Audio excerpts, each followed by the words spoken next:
Do we want to push out the rec guys? Because we're not going to have anything for them tonight, or What's that? do we want to push out the rec guys if we don't have anything for them? Or do we have to? Well, let's do the amendment. Yeah, all right. Okay, we have an informal, it's listed on there, it's 6:20, that's Paul Sharon, but then there were two other ones where people just want to have a couple of questions to see what direction they should go, so they'll be in later. One is 22 Indian Trail, and the other is 59 Edward Foster. Don't start. Okay. There's a few that we could let people know are not going to be heard tonight, so if they're in for a Okay. couple of these, 91 Surfside Road. Well, let's, can I accept the agenda with those amendments? I make a motion, we accept the agenda with the amendments. Second? All in favor? Aye. Thanks. Okay. Okay, Hummel 91 Surfside Road is going to be continued until November. I believe it's November 2nd. So if anybody's here for Hummel at 91 Surfside, when will it, we're going to move it to the 16th? 11-2? No, It's second. either the 16th or the... The notes I have on my sheet say 11/16. Okay, Carol put a date on, Right, okay. so we can't vote that till 6:30, but if somebody happens to be waiting. Right, right. Okay. And same with Schindler Revocable Trust, oh no, that's on, sorry. Norton, 23 Sunset Road, McLean Drive. That's going to be continued. It's going to be opened Open with the green cards, and then, continued Yeah. for lack of information. yeah. Okay. And that'll be on for the next meeting, which will be October 26th. 26th. And Yeah, and our next meeting's going to be 3 weeks out because of town meeting. Yeah, and I think we were shooting for an early time on that, but I wanted to check with Penny to make sure we didn't have the early time already spoken for. On the 26th, 26th. we don't yet. All right, so we could put that on for, What? Norton? Well, we have Yeah. to vote it, we'll have to, vote it when the time Yeah. comes. yeah. yeah. Yeah. Richard hasn't even read it yet. No. And I think that's it. Confirmed Properties is going to be next meeting as well. Clap Road, 214 Clap. Yes. Will be Yep. next Oh, that's meeting. right, yep. This is under extension request, scheduled for 8 o'clock, that's going to be continued also. All right. So why don't we, well, to Bill's point, the rec department, Well, we have 6:20 informal, 25 Bayberry okay, scheduled. okay. Who's here for that? These things will have to have time. See what happens when you're not here. Everything gets messed up. Yep. I'm not gonna start trouble yet. Yes, you already have. I won't publicly start trouble yet. No, no. I missed her. Not. Thank you. That needs a wash. Your skis. Thank you. Yeah, this. Thank you. Good evening. How you doing? You just want to state your name and address for the record, please? Yes, Paul Sheeran, 48 Ocean Ave. Okay. Thank you for having me. I am the buyer/builder for 25 Bayberry Road, attempting to get a permit to raise and reconstruct a new 4-bedroom. In the very early stages, the purpose of my being here is basically to get some feedback from the commission to make sure what I have envisioned in my head is way off base, or whether it is something that is reasonably attainable. The first page in the packet before you is just basically a bird's eye view of the house.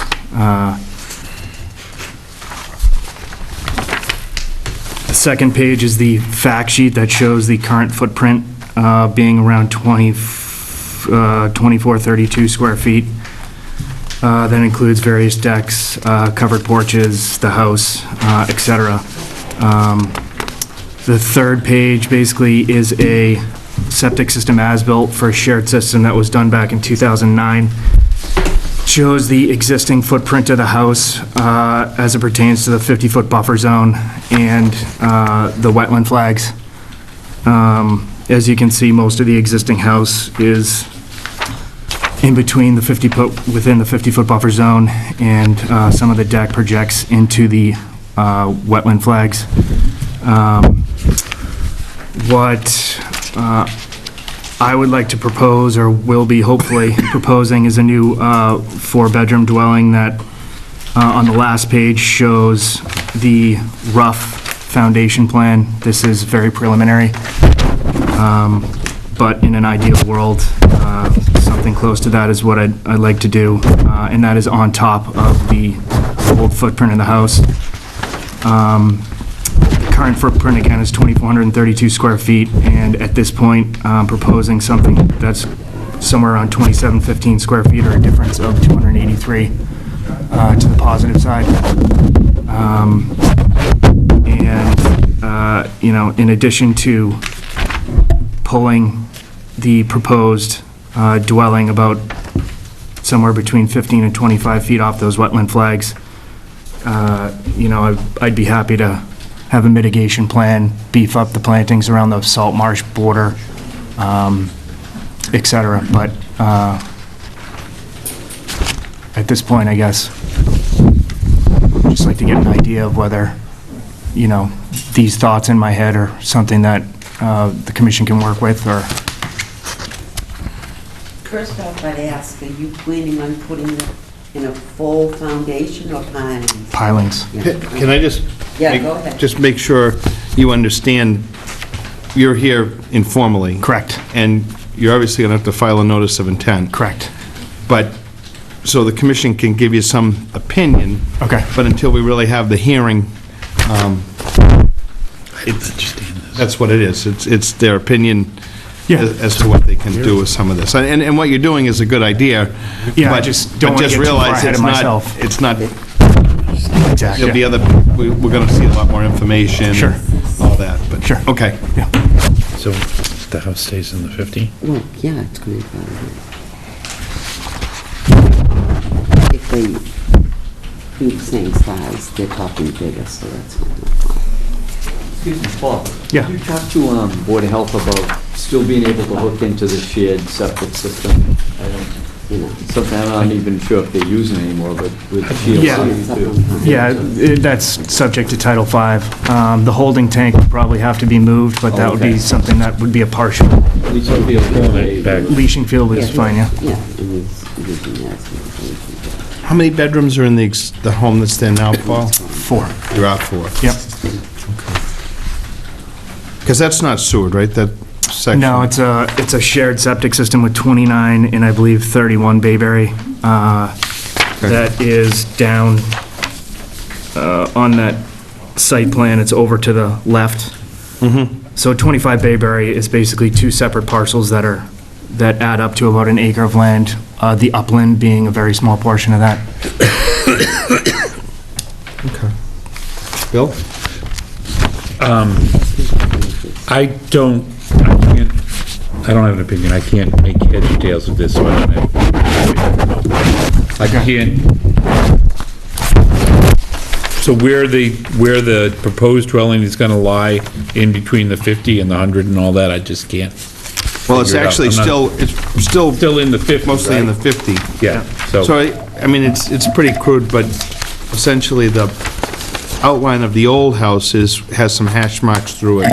right, so we're pulling it back out of the 100, but We're pulling it back out of the wetland. out of the wetland, yeah. This is, you can say it, Bill. Try to say it. Yeah, The 100, you need a car to get to, yeah. yeah, so I don't have any opinion on this, other than it doesn't seem like anything that I'd be interested in looking at. I don't know what the upside to this is, Well, okay.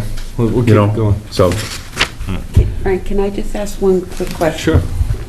You're enlarging this from 24 to 27? Yes, I mean, that's in a perfect world.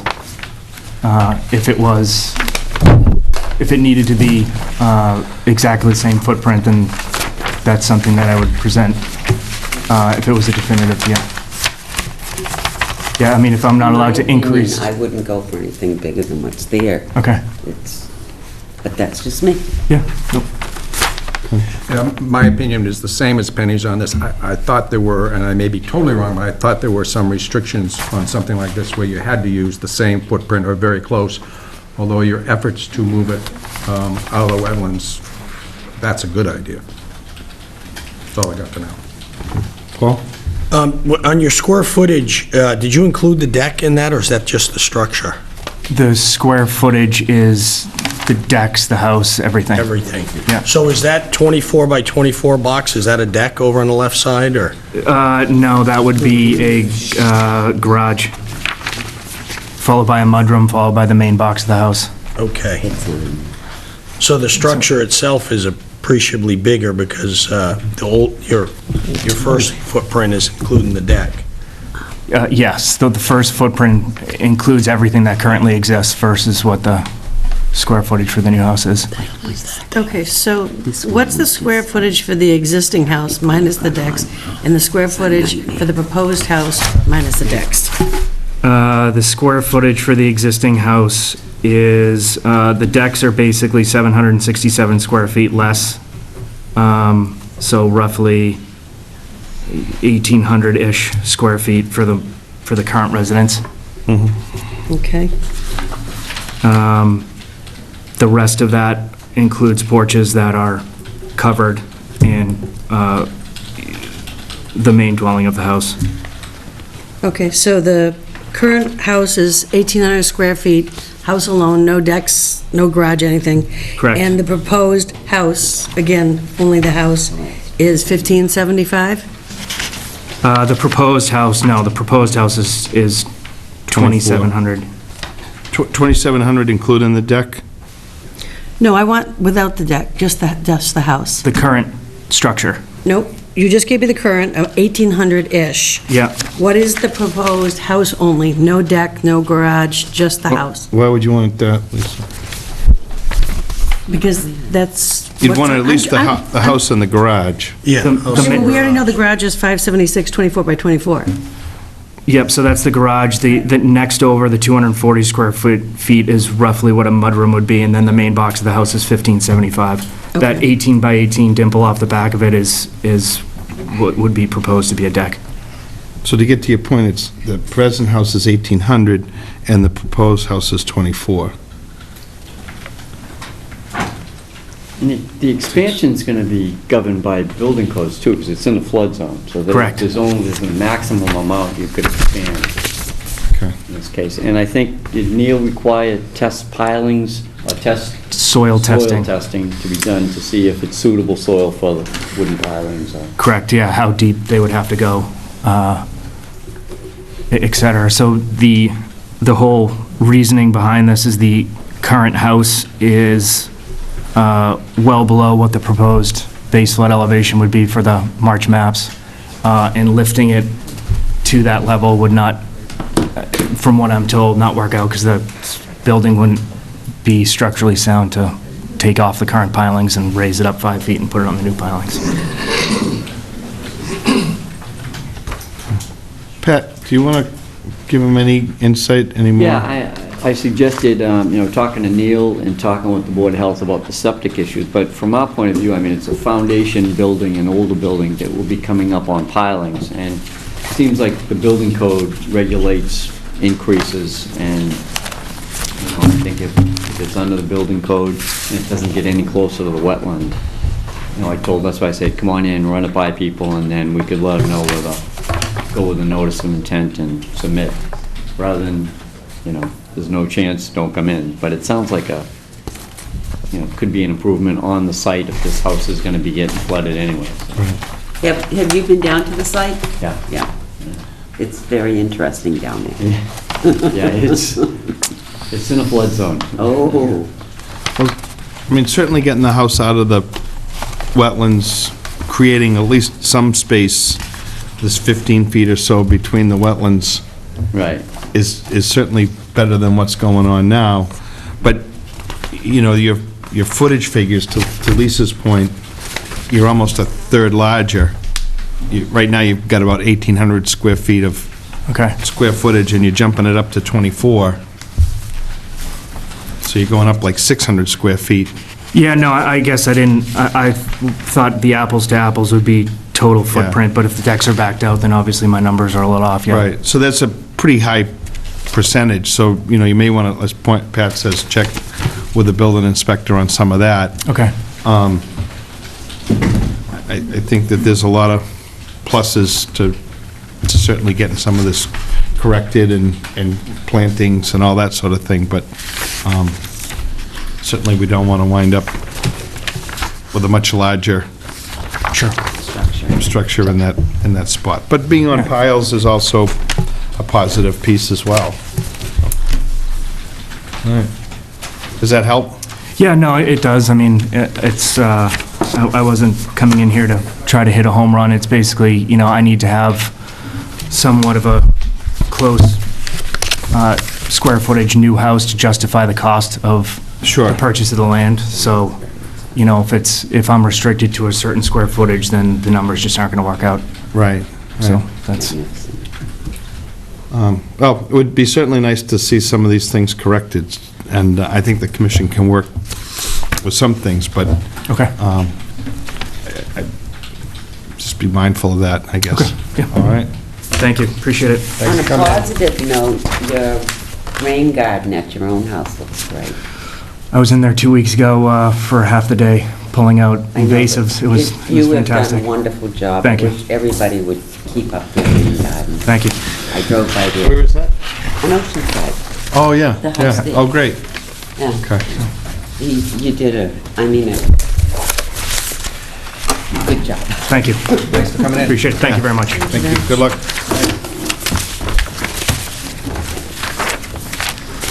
Now, can we, Yeah, we have 6:30. It's going to be continued. Hummel 91 Surfside Road, riprap repair, and they requested a continuance till November 16th, is what I have in my, is that something that Carol must have Yeah. come up with? Yep. Okay. That's gonna be with the Historic Society. I make a motion that we continue Hummel, 91 Surfside to 6:30. Do you want a pencil? I would like a pencil. Mine ran out. Thank you. How does the pencil run out? It's a mechanical one. All right, sorry. Oh, I'm so happy to be back. November 16th at what time? 6:30? All in favor? Aye.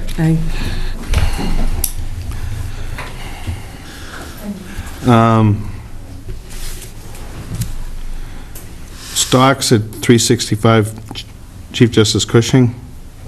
Yeah, this was one we were waiting for a revised septic plan, so Board of Health showed me the plan today. They have a couple of minor revisions left, and they thought that we might be able to close with a condition on this. All right, because my piece, the thing that's approved, and then I have a not written next to it. Yeah, they wanted to put in a barrier, so they requested a change in the plan to put a barrier in, and when the plan came back, the barrier was quite in the right location, but they said as long as it was moved to that location, it should be fine. And also the erosion controls could be extended out further, so the work on the existing cesspool would all be within the hay bale line. What is he? So those are the only two minor things, so it seems like we could close on that.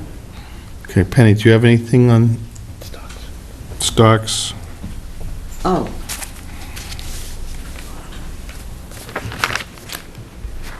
Were you even here when it opened? no. No, I wasn't. Bill?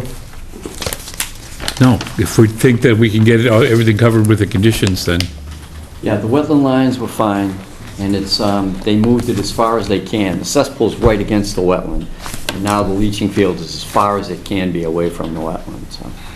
And they're gonna have a barrier, on the system, too. Okay. Richard? That's fine. Paul? Lisa? Nothing. Do you want to add anything else to that, Pat? No? So if we close, it will be with The condition that the barrier is placed in the location according to the Board of Health revised plan. Okay. Is there anybody here to speak to Stocks at 365 Chief Justice Cushing Highway? It's a septic repair? Take a motion to close. I make a motion to close. With the outstanding Order, conditions. yeah. Second? All in favor? Aye. Getting warmed up. Okay.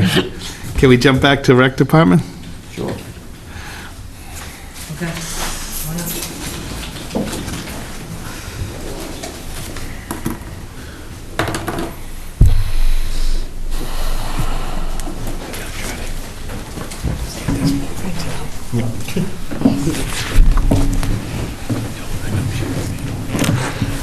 Good evening. Good evening. Hello. So where are we at? Okay, at the last hearing, they were asked to show the locations of the riverfront and flood zone a little bit more clearly on the map, and then that was sent in to us within a day or so. I think you all received it from Carol. And so that was the information we were looking for, but now there's a natural heritage map that shows part of the habitat, priority habitat going on to this property. And much of it looks like it's paved, which is fairly unusual for a natural heritage map to show that.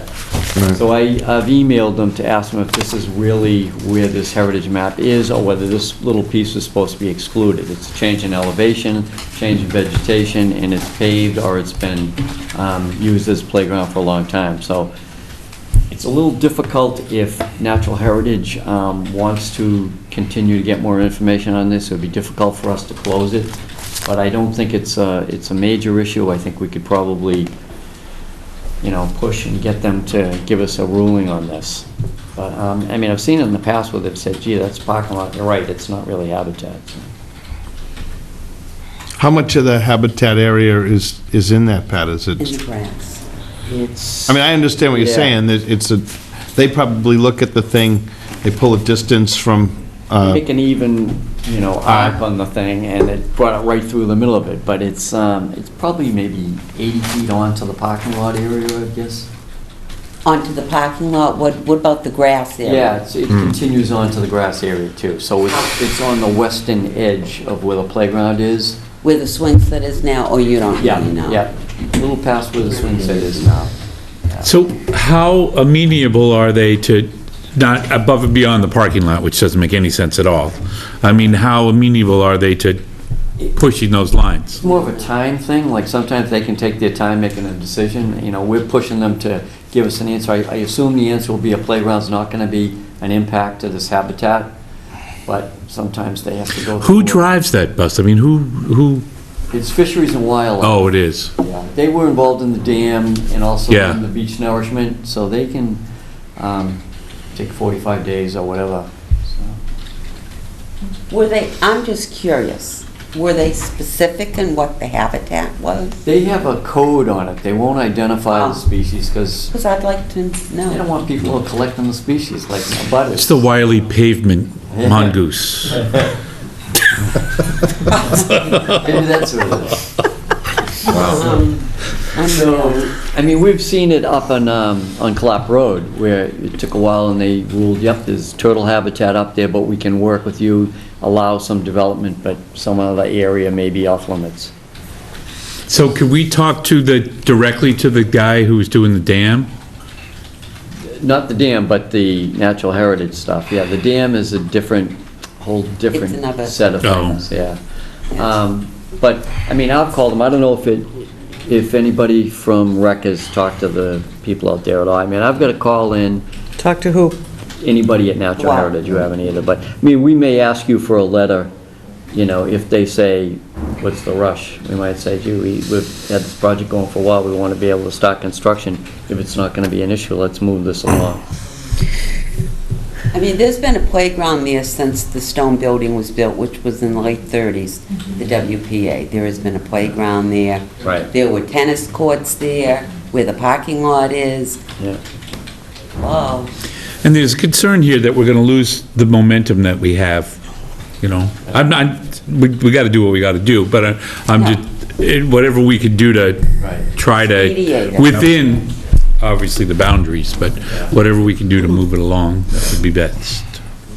But I mean, in fairness, this is not unlike another, Project, I Project understand, that well, I goes- wish they'd be quick with all projects that um, we have a question with. it just would be nice when we start out with some of these things to have, it's unfortunate, there's a lot of overlaying areas, and they don't all pop up at once until you get the information that was presented, then it triggers the next piece. So, So what do we have to continue, right? Yeah. but I think, mean, we can- to Pat's point, our next meeting is 3 weeks from now.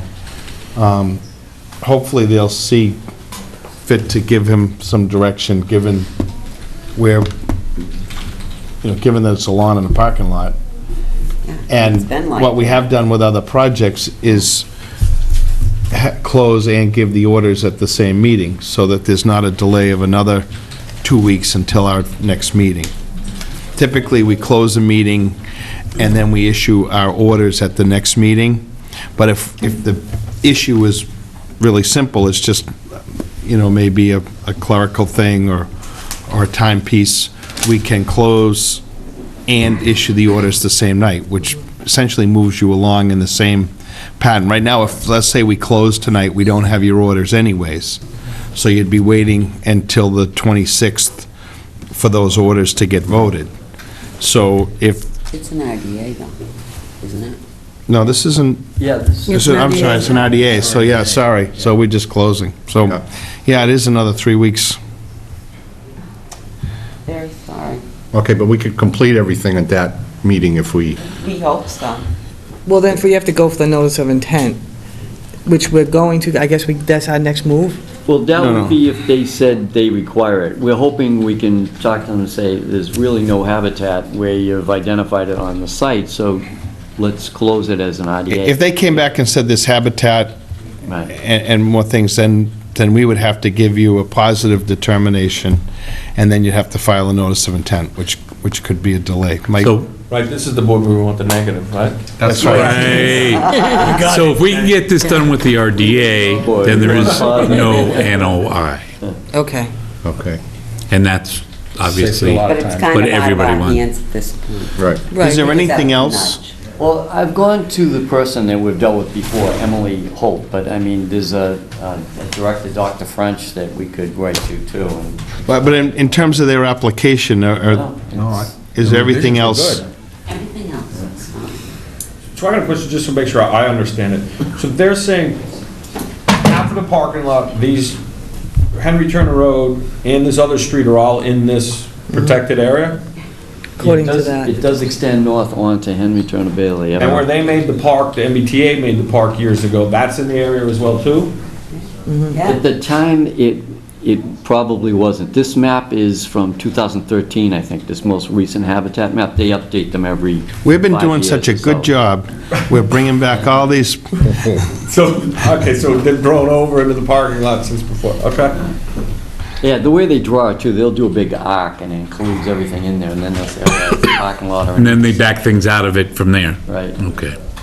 So to what you said about the Hunter's Pond, because that's connected to the Bound Brook. And that's going to affect the Bound Brook eventually, because they'll open it up and things will channel a little differently. That was very interesting last time we were in here listening to that. I think it's a great project. But they talked about endangered species and whatever through their study. And they came up with a couple, but they could be replaced. Am I correct? That's what I heard. No, National Heritage said there was nothing. Yeah. National Heritage said there was nothing as an that endangered was gonna species. change. They I didn't think- see anything that would the change. only, I So think, that's a good thing. yeah, I think there was a couple of fish that there was some spawning grounds, but they think that those will just change. The areas of those Upstream, spawning grounds will further. move Yeah. up. Right, and it won't hurt them. Right. Got it. yeah. So that's what we're looking for too, well, if we have to get to that point, but Right. I'm going to try to avoid it if we can. just so you know, it's been eight years since the pencil was sharpened on this, because originally it started over here to replace the, Yeah, right now up there's a there. parking lot on top. And so I'm just, yeah. Yeah. It's getting discouraging a little bit for, there's generations, and the people who started this to begin with are no longer here, and now even generations are not going to be using this. So we hope that we can proceed Yeah. with this, and I know you do too. Yeah, it is out of our hands. at this I agree. Yeah, point. we were You know, we were shocked. when, disappointed, I guess, Yeah. shocked, You know, whatever, you it's like, you know. gotta be kidding me. But if you recall more, sort of just like this vernal pool in the back here. Oh, I remember that. I mean, Yeah. there are regulations that, if that same regulation applied to, say, a controversial building that was being built or something else, a lot of people would be in the room saying, we want to make sure that this is all done Right. properly. And I think it's important that the town realize that they have to follow the same regulations. No, I agree, I agree.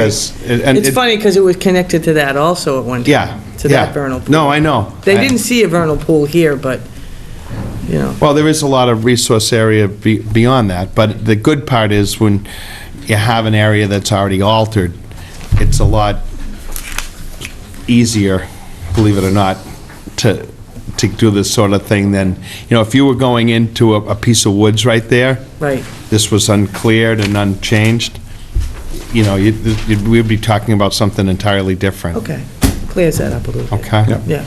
But just so I'm clear, so if they don't come back and back out where the playground was before, then we have to go for an NOI and we're asking for an exception, or no? Then we're just done? If you get the, The notice of intent just gives them a chance to review more information than they have now. No, but if they don't back it out, then we're done, there's no playground going there? I can't imagine that they would look at an NOI and deny it. The NOI goes to DEP and to Natural Heritage, they comment on it. DEP is, if you're not altering a resource area, DEP won't care. It's only that the NOI is where you would submit the information to Natural Heritage. Okay. And they would review it, but they take a while, but they usually will, a project like this, I can't imagine them not saying that you should go ahead with it. Okay. all right. All right, well, thank you. So we need to continue Is it in your, where do we go from here, Pat? We'll see you on the 26th. I'll call them again tomorrow and the next day, and we'll see if... So we'll just keep on them to find out where we stand, and then on the 26th? Yeah. We'll give you a... Make You'll sure give us that an update. they're aware. I'll probably talk to Pat. So we're going to continue this Yes. to the I make a 26th. motion to continue to October 26th, the Scituate Recreation Playground thingy. RDA playground. Second. All in favor? Aye. Okay, All right. thank you. Thank you. Thank you.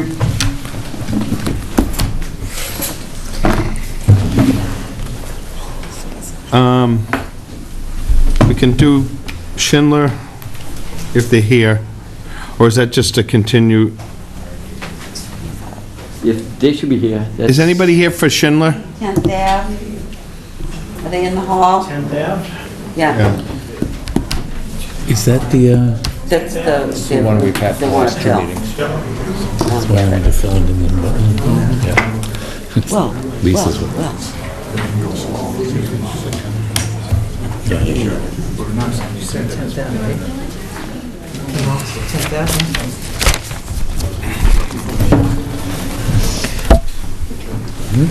DEP, did you see the others?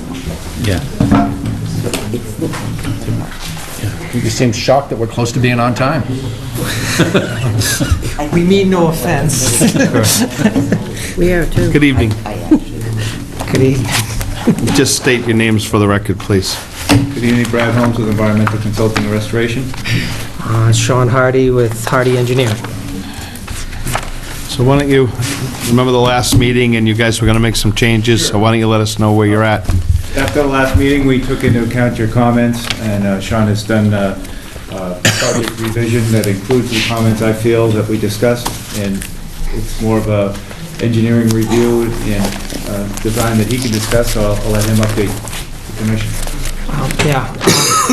Thank you, Mr. Chairman. After the last meeting, we did go out, we reread the zoning, we met with the building inspector, and you were 100% correct. So we went out, the surveyor went out, and in each direction located the setback of the houses within 200 feet, and that allows a front setback of 15.4 feet to the front lot line. So we pushed the house forward to 15.5 feet, and therefore it brings the house and the decks out of the 50-foot buffer. So the 50-foot runs right through there. So we're about 55 feet at its closest point to any part of the building. And the grading and all of that came forward as well. In addition, I know those comments about shedding water off to the neighbors, so the way the grading goes, we can have a little grass swale. We got elevation 15 here down to 14, so it's about a 2% that we let water come back along that lot line. In addition, we're proposing a small, it's like a 0 to a 3-foot high block retaining wall along this lot line, set off a couple feet off the property line, and returns over there. The result of that is the grading from this slope will go down into the back to this existing low area, and in the front, the grades for the driveway, elevation 13 to 12, just continue the same drainage pattern, so we're not shedding any water onto any neighboring properties. We also had looked at the, I think there was a question about the amount of fill that was coming in, and I did a quick takeoff. It's a little tough because of the building, whether to include that or not, but it's about 300 cubic yards. Great. And I think that basically addressed everything, or the concerns, I believe so anyway. Yep. Okay, and I just want to, so our last meeting, I probably jumped to the gun a little bit with the piece on the setback, and there's two ways to look at this. If you call the building department and say, what's the setback from 10th Ave, they'll tell you it's 30 feet. But if you say to them how close I can build to 10th Ave, they'd tell you the answer I gave you. So if I seemed a little short with that, I apologize. Oh, I appreciate the advice. Okay.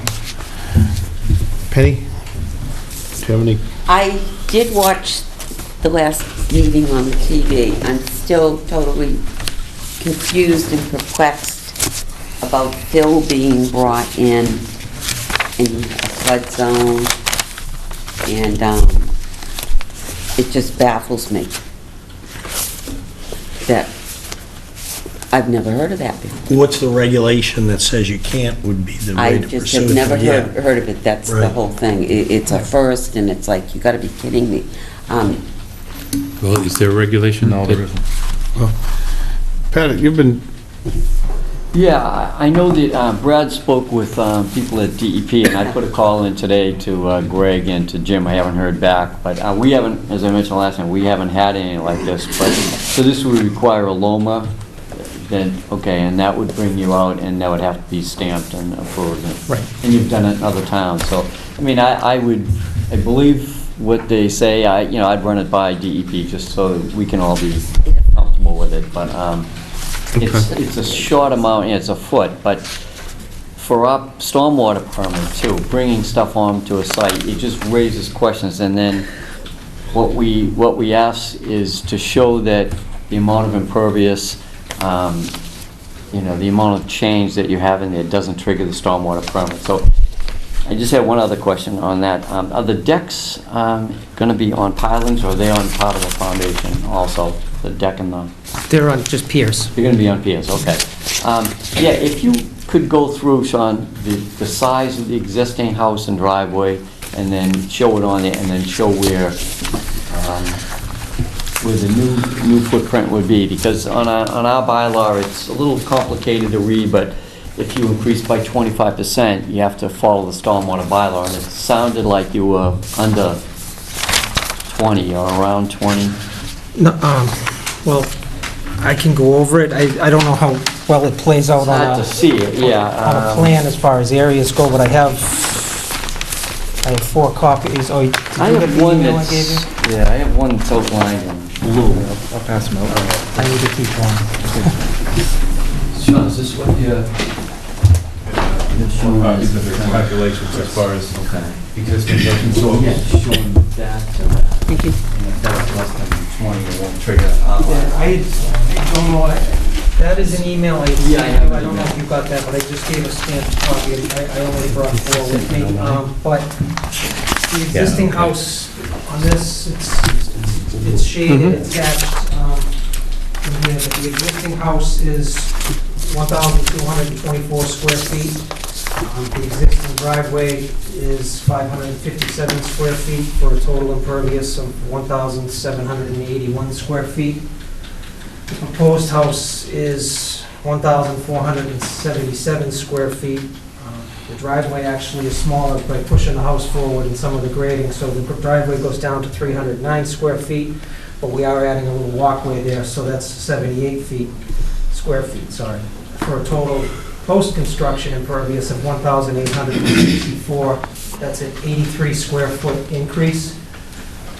I broke it down in reading. I just wanted to cover all bases, so now the proposed impervious area total on the lot would be 20.7%. The increase as a percentage of the lot area is only 0.9%, because it's the 83 square feet divided by the 9,000. And an increase as a percentage over the existing impervious is 4.7. So no matter which way, we're below any of those thresholds. So.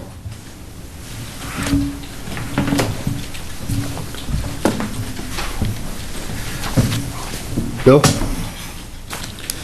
Can you come back to me? I'm looking up. Sure. Regulation. Thanks. I think they have, you didn't ask for me, but I'm telling you anyway. Well, I've looked that way. I honestly think that... We were thinking alike tonight.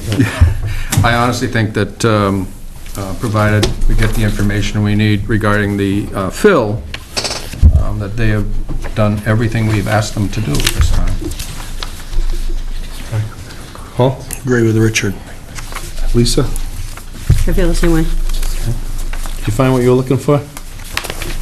Pat, you want to comment on anything else? Bill's still... Yeah, I was just going to comment on the Overthinking retaining this. wall. I mean, one of the concerns was the slope after the fill onto the abutter, so it sounds like the retaining wall would be Right. something that would mitigate against that. And to address And then that French on concern, the other side. correct. That raises the question with me. I know you're just starting back up the hill where this house is. Okay, 10th Ave gets, when a northeaster comes, it gets slammed.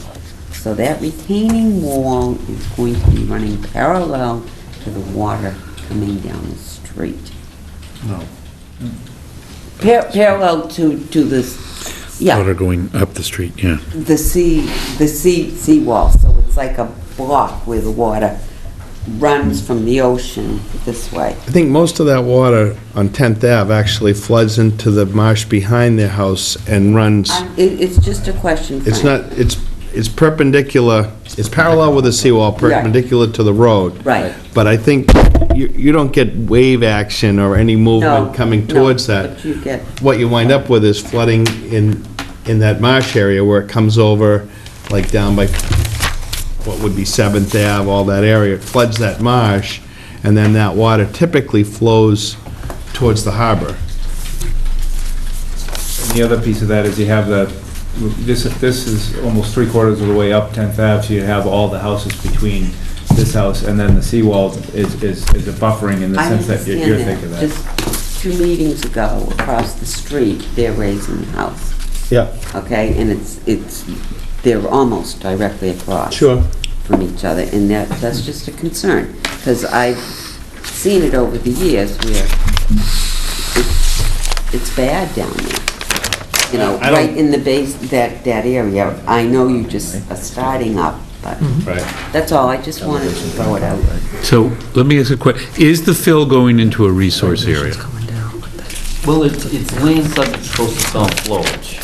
So it's not a wetland, it's not going into a wetland, but it is a resource area because it's flood zone. So that's exactly what we're supposed to be. Well, Exactly within our jurisdiction, subject to regulation under the activities that will remove, fill, dredge, or alter a resource area. It's exactly what we're supposed to be doing. right, the literal reading of it, I agree with you. It's the applicability in the stormwater bylaw that something will trigger the bylaw. The state doesn't have if they don't have any kind of regulation saying that you can't add to bring your foundation up or get you out of the flood zone, and it's not going to impact somebody else. Okay, and this isn't gonna trigger stormwater, right? By these calculations that we just discussed? Okay, I mean, if we thought that the amount of fill was gonna impact somebody, it's kind of like you're looking at it, Yeah. is it gonna impact a neighbor? well, it's certainly an improvement from the last one, you know, so, yeah. And we did ask last time too, that you're coming into compliance with the 2016 flood period. Yes. Okay, we did bring that. Is there anybody in the audience that wants to speak to this? This is number 15 10th Ave. Frank, one thing I wanted to mention, if we were to close, we wouldn't be able to get any new information. What was done, sometimes we've closed and issued on the same night. When I spoke with Neil Duggan, he wanted to speak with them. I know they had one conversation with him, but he wanted to speak with them because the floodplain map, the separate zoning map, is right along the edge of this property, but it's shown at the 15-foot contour line in this neighborhood. So Frank, Neil wanted to have a conversation with them about that. So it may not trigger a hearing or special permit, but I think you spoke with Neil. He was good with it and told us at the next meeting we could close and vote, I would think. I didn't hear, or I didn't quite understand what... Well, in addition to the floodplain map, the town has their own floodplain and salt tidal lands, Right. you know, whatever. And it passes right along the border of this property. It appears to be the downslope side, but it's right on the line, and Neil said he'd like to talk to you about it. I don't know, he has some specific questions about it. And he would say whether you needed to get a zoning permit or not. And The builder, I think, the builder was in today to talk to the building inspector and showed him the plan, and I thought he indicated he was okay with it. The only thing he thought we were going to need is a finding to continue because it's an existing non-conforming lot. And that might be all you need. If that's the Yeah, case. that's that what he told we won't us. even deal about with that. I met with Neil on Tuesday, so I met with him yesterday. Yeah, Mike was in to see him this morning with the plan. That's the builder, Mike Solomondo, was in. I haven't seen Neil since then. Yesterday, he thought that he wanted to, I mean, maybe it worked it out, but either way, it wouldn't make any difference if we closed. So what, I jumped the gun a little bit on the playground one, but this is the same, now this is a notice of intent. So say we close this hearing this evening. We don't meet again until the 26th. And at that time, we'd issue the orders of conditions so that you could move forward. If we held off on closing until the 26th, but had your orders ready, you would essentially be at the same place on the 26th. And the only reason for us not to close tonight is if you have a conversation with the building inspector and there's something that you need to change on this plan. Once we close, you're stuck. So what Pat's recommending is basically that we continue this to the 26th. If there's no changes to be made and we can have your orders written for that evening, you're going to be at the same spot, one way or the other. But it leaves the door open if there's some minor or some change that the building inspector recommends that would somehow change the plan a little bit that comes before us. It leaves the door open to deal with that. Does that? Well, my thoughts are, it's definitely a good idea. There's already been 2 meetings with this project with the building inspector, where we've received comments to go forward with it. I think the applicants would like to move forward and put things behind us and then start moving forward with other applications. So my opinion, Sean, unless you have another opinion, would be to ask the commission to, if they're comfortable with closing, would be to do that tonight. Yeah, I mean, if you want to, go ahead. Yeah, hi. I did speak with... Just for your record. Jerry Schindler. And I did speak with Mike early afternoon today. Mike being your builder. Yeah, Mike Yes, Solomondo. And he was with the building inspector this morning, and he reviewed everything. And he said it was good to go. He had a personal situation that came up, and otherwise he would have been here. But he says, you're all set, there should be no issues. I went over everything with him again this morning on the plan, and that's how we left it. Okay. Their expense. I just wanted to clarify, I was just clarifying, so if we do close, and then Neil does have an issue, you gotta start all over again, is that Well, right? Well, they would have to go to zoning and get that approved, and we could probably do a revised plan at a later date. Okay. But I suppose either way is fine. It's just this floodplain map thing could require, pilings, or it could require anything. We Right. don't know, but in that case, you'd have to refile anyway. Yeah, then you'd have to start all over Well, again. there'd be two processes if we had a revision, and that was, that came about. One would it be a minor modification request that we submit to the commission, say, in accordance with our order conditions, here's a slight change, we feel it's minor, it doesn't require the amended order conditions. You guys would review it, say yay or nay. If it was nay, then we'd come back with a request for an amended order condition. So it's not something where we can't ever revisit it, so that's why I'm comfortable in moving forward. Basically, they answered the questions we were asking them to address around stormwater and around moving it from the wetlands, so I guess either way it would be. Yes. It would have been good if Neil had either put something in writing, or they got something in writing, brought it, because then we Right. would say it would be really clear. Yep. Yeah. okay. If you're comfortable with that closing, you feel like you've got the right answers, that's, I think we do, yes. okay. I make a motion to close. Is there anybody else in the audience? I think I asked, but just want to be sure. Okay. I make a motion to close. Second. All in favor? Aye. Thank you very much. Thank you, good luck. Thanks.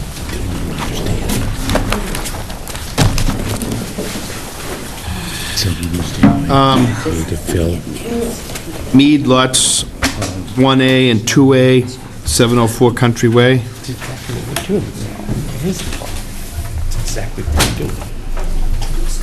So I don't get it why it doesn't apply, but On October 5th, 2016, at 7 PM in the Town Hall, the Scituate Conservation Commission will hold a wetlands hearing under Chapter 131, Section 40 of Massachusetts General Laws and Section 30700, Town of Scituate Code of Bylaws regarding the application of Tom Mead to construct a single-family dwelling and common driveway, including a stormwater permit on property located at lots 1A and 2A, 704 Country Way, Scituate. Abutters and other interested parties are invited to attend.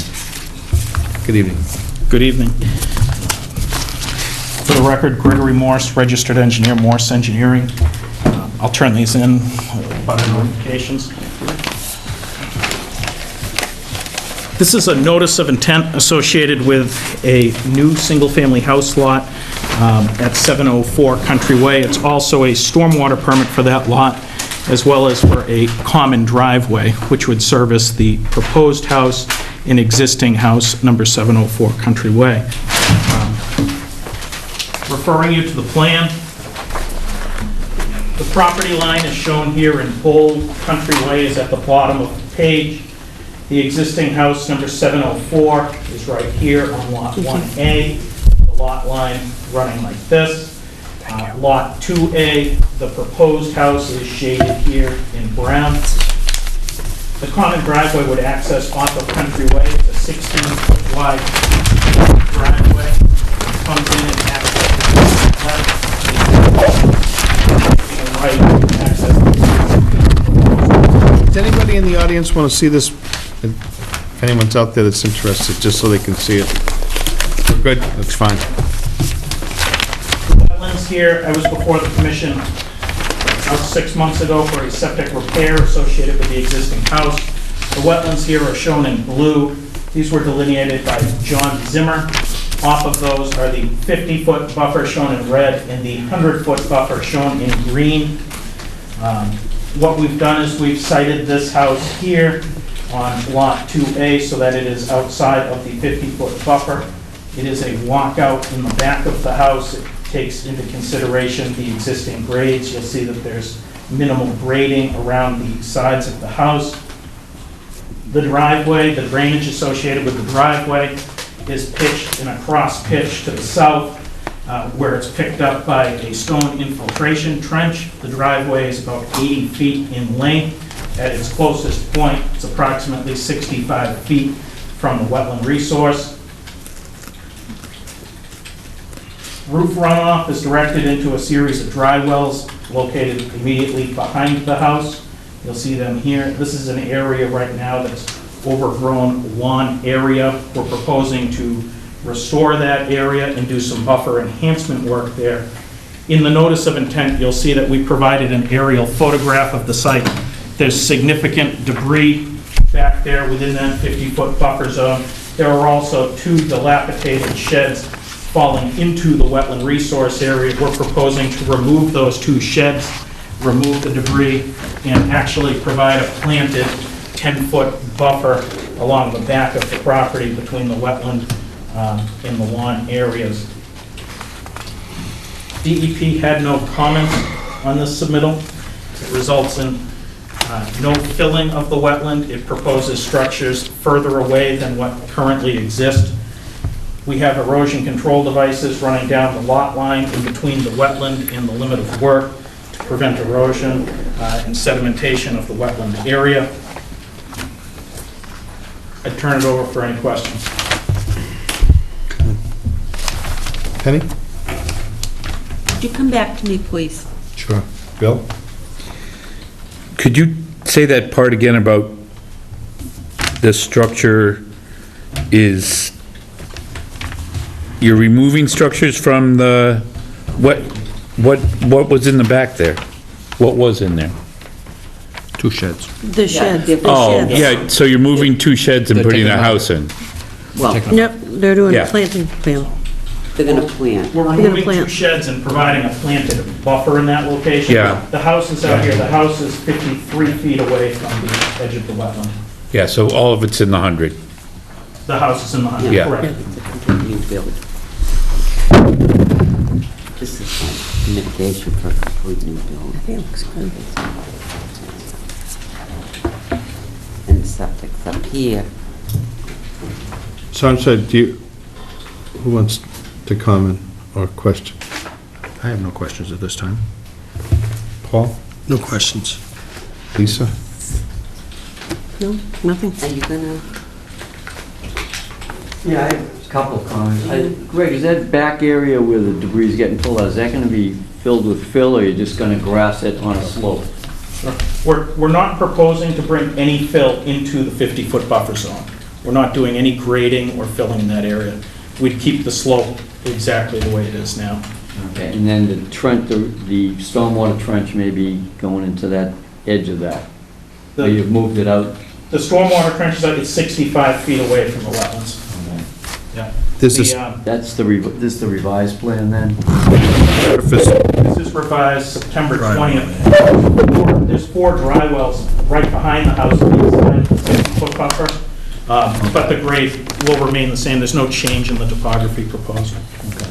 This also is for a stormwater permit approval. It started out with the planning board because of the shared driveways, but because of the wetlands and our familiarity with this project, we took that on. So that's been sent to Merrill Engineering, and they just got the go-ahead to go. So they're going to look at your stormwater calculations now. But I mean, one of the other issues we had with this site was that we saw it when it came in as a single lot, and you know, it was an older home with a septic up against the wetland, and we were pushing to have that wetland, septic move further from the wetland, and we thought it could go out in this area where this septic is. And we were told that this area didn't perk, and so now the lot's been divided, there's a house going in, and there's a septic going into the spot we thought the original septic could have gone. So now we're stuck with a septic system right up against the wetland and a steep slope, and it actually could have been moved further away, and I know we asked the question if it could be moved. Sure. I remember when that question came up, it wasn't me at the presentation, wasn't it was you. Jeff Hassett, Yeah. another engineer at my office, and we talked about that. When this project was before you before as a septic repair project, it was last March or April, I believe. We had done the perk tests during the wet season. I personally did the perk tests out here. I did dig 3 test pits out in this location. I had the Board of Health there with me, and they failed perk tests. That's not uncommon that time of year. We also achieved 2 passing perk tests in the backyard. At the time, the property was under agreement to be sold. We had to design a septic system for the house. The only location that we had passing perk tests at that point in time was the backyard. That being said, there's no reason why you shouldn't have approved a septic system in the backyard. The state has a requirement. Septic systems have to be 50 feet from a water and vegetated wetland.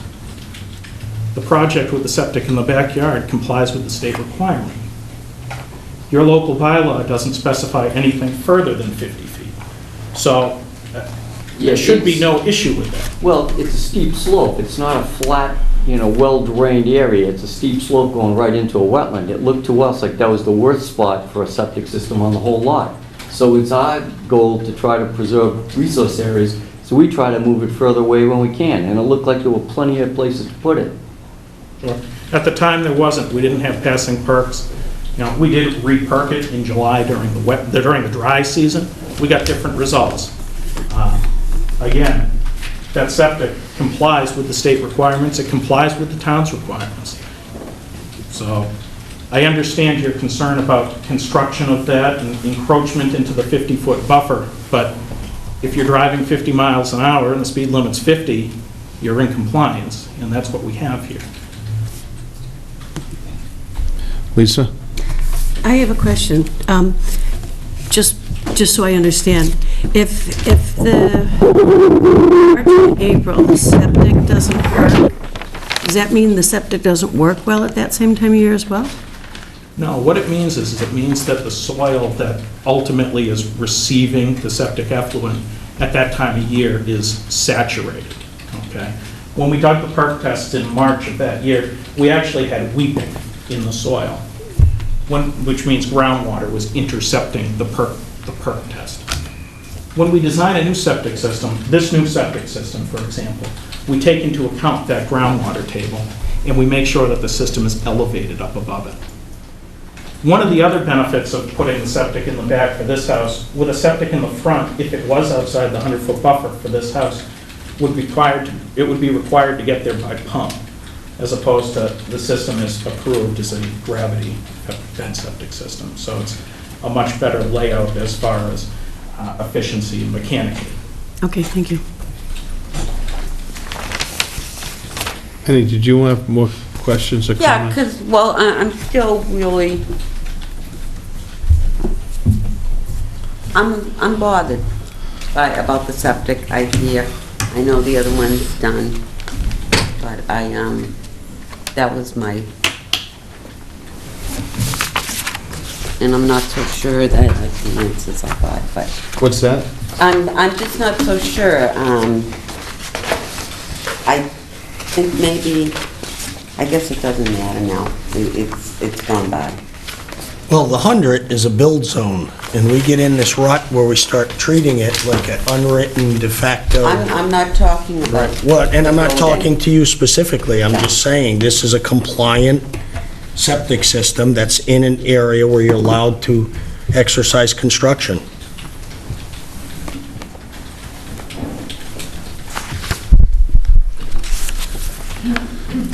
Pat, do you want to add anything? No, I just had a question for Greg. Do you know if under Title V, say this came before us right now, brand new, would they allow a shared leaching field for 2 single-family homes? They would allow a shared septic system, yes. They'd allow it at 50 feet. Would they allow it at 150? But I mean, they would allow 2 Absolutely. houses to hook up to one. It's still Yep, you allowed. are allowed to do shared septic systems, yes. Because I think if this project came before us and someone said, gee, we're going to divide this lot, and there's an area out front that would be good for septic, I think we would have said, gee, maybe we could hook both of them into that area and make a large leaching field. But Truthfully, the area in Lot 2 is only large enough to support a 3-bedroom house, which is what we've proposed here. The soils behind the house are extremely better. They perked at a much greater rate. The better soil here is in the backyards, where we had a 2-minute an inch perk test. I'm dropping everything.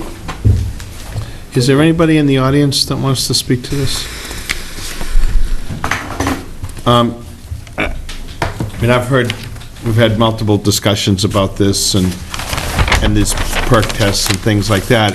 Having done quite a bit of this myself, I have to concur in some areas with Mr. Morse that if given the opportunity between a pump system with additional mechanical things or putting a septic system in that can be gravity fed, obviously someone would prefer to have the more basic or simple system. I realize we're trying to keep systems away and protect the wetlands, but if it's outside of our buffers, I guess I would also think about the homeowner and saying, you know, do I have to pay for a more expensive septic system if my system is compliant?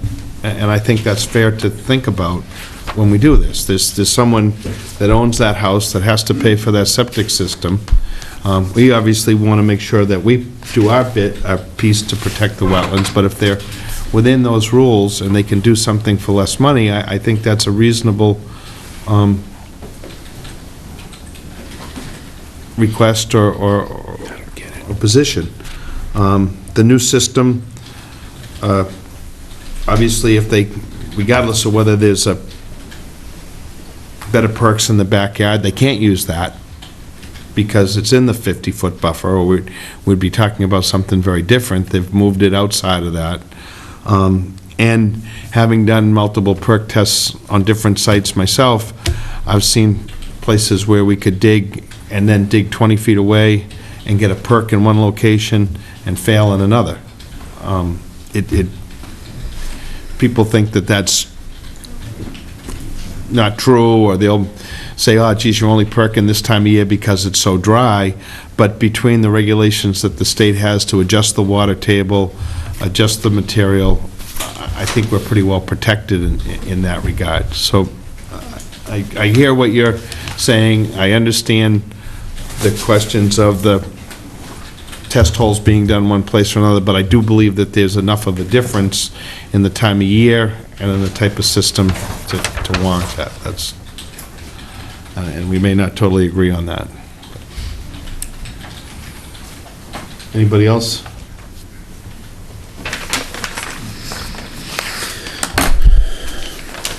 You want to make a motion? We'd be looking. No, Okay, go I was ahead. gonna say, I recommend to keep it open until we get the stormwater. Yeah, we got, stormwater isn't done. All right, sorry. And Merrill said they would have that done well before next meeting, so I said that he could get in touch with Greg if there are questions they need to work out. That'd be good. Great. Thank you. You've done with the planning board on this, though, right? You don't have to... It's an administrative approval with the planning board. We do have to go in front of the board next week, I believe, but we should have sign off next week on it. Thanks, Pat. Okay, so I guess we're I going make a to... motion to continue till October 26th. I think they're going to be after 4710 at 6:30. So you're going to continue them for another year, Penny? Nah, this year. Second. All in favor? Aye. Thank you. That's great. Thank you.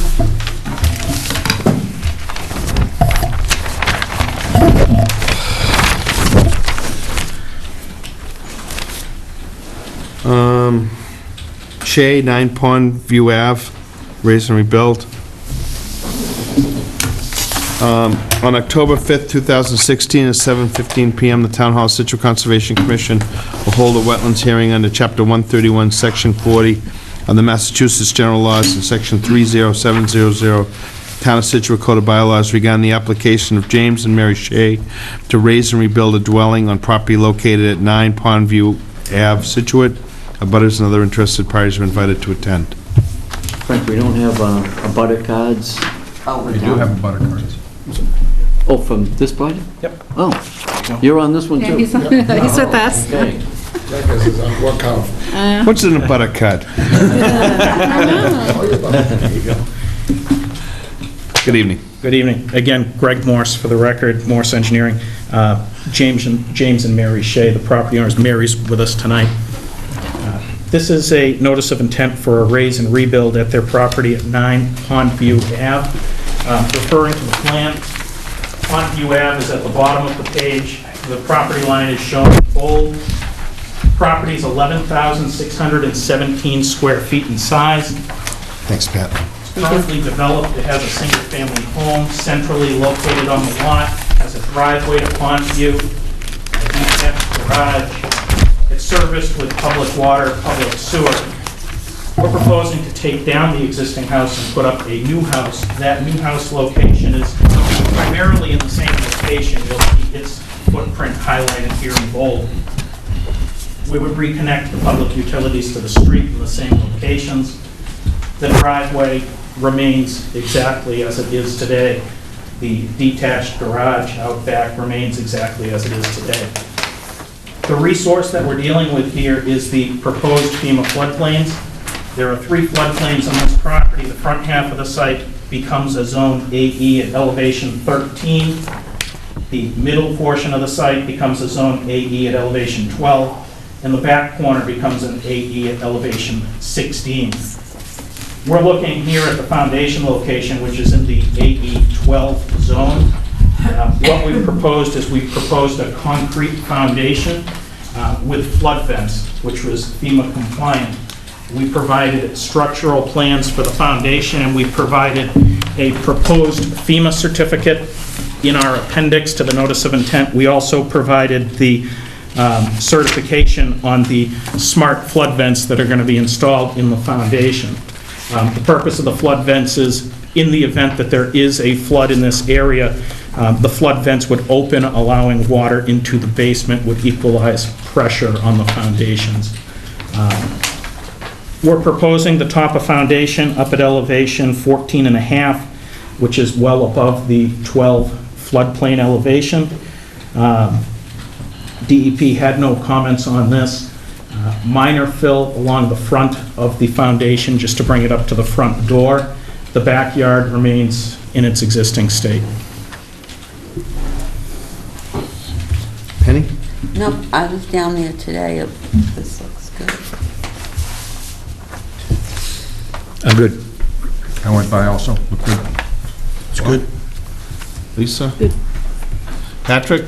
Just had a question on the amount of fill that's going to be needed for this It's yard. approximately 40 yards. Oh, yes. Yeah. Anything else? Nope. Any-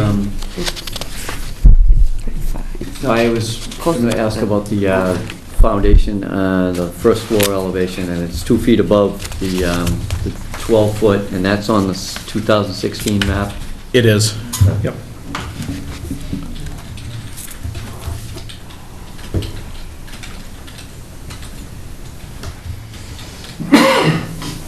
Anybody in the audience? When did Jeff start stamping plans? Every now and then. I was on vacation. Every now and then.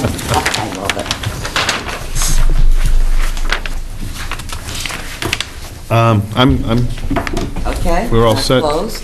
Yeah, it's outside the floodplain zone. it's good. I make a motion to close. We like those. Second. All in favor? Aye. Thank you very much. Thank you. Thank you.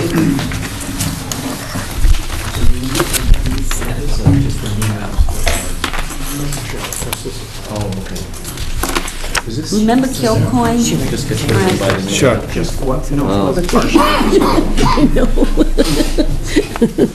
Moving right along, on October 5th, 2016, at 7:30 PM in the Town Hall, the Scituate Conservation Commission will hold a wetlands hearing under Chapter 131, Section 40 of the Massachusetts General Laws, and Section 30700 of the Town of Scituate Code of Bylaws regarding the application of Paul and Patricia E. Norton to build a new dwelling on property located at 23 Sunset Road and McLean Drive, Scituate.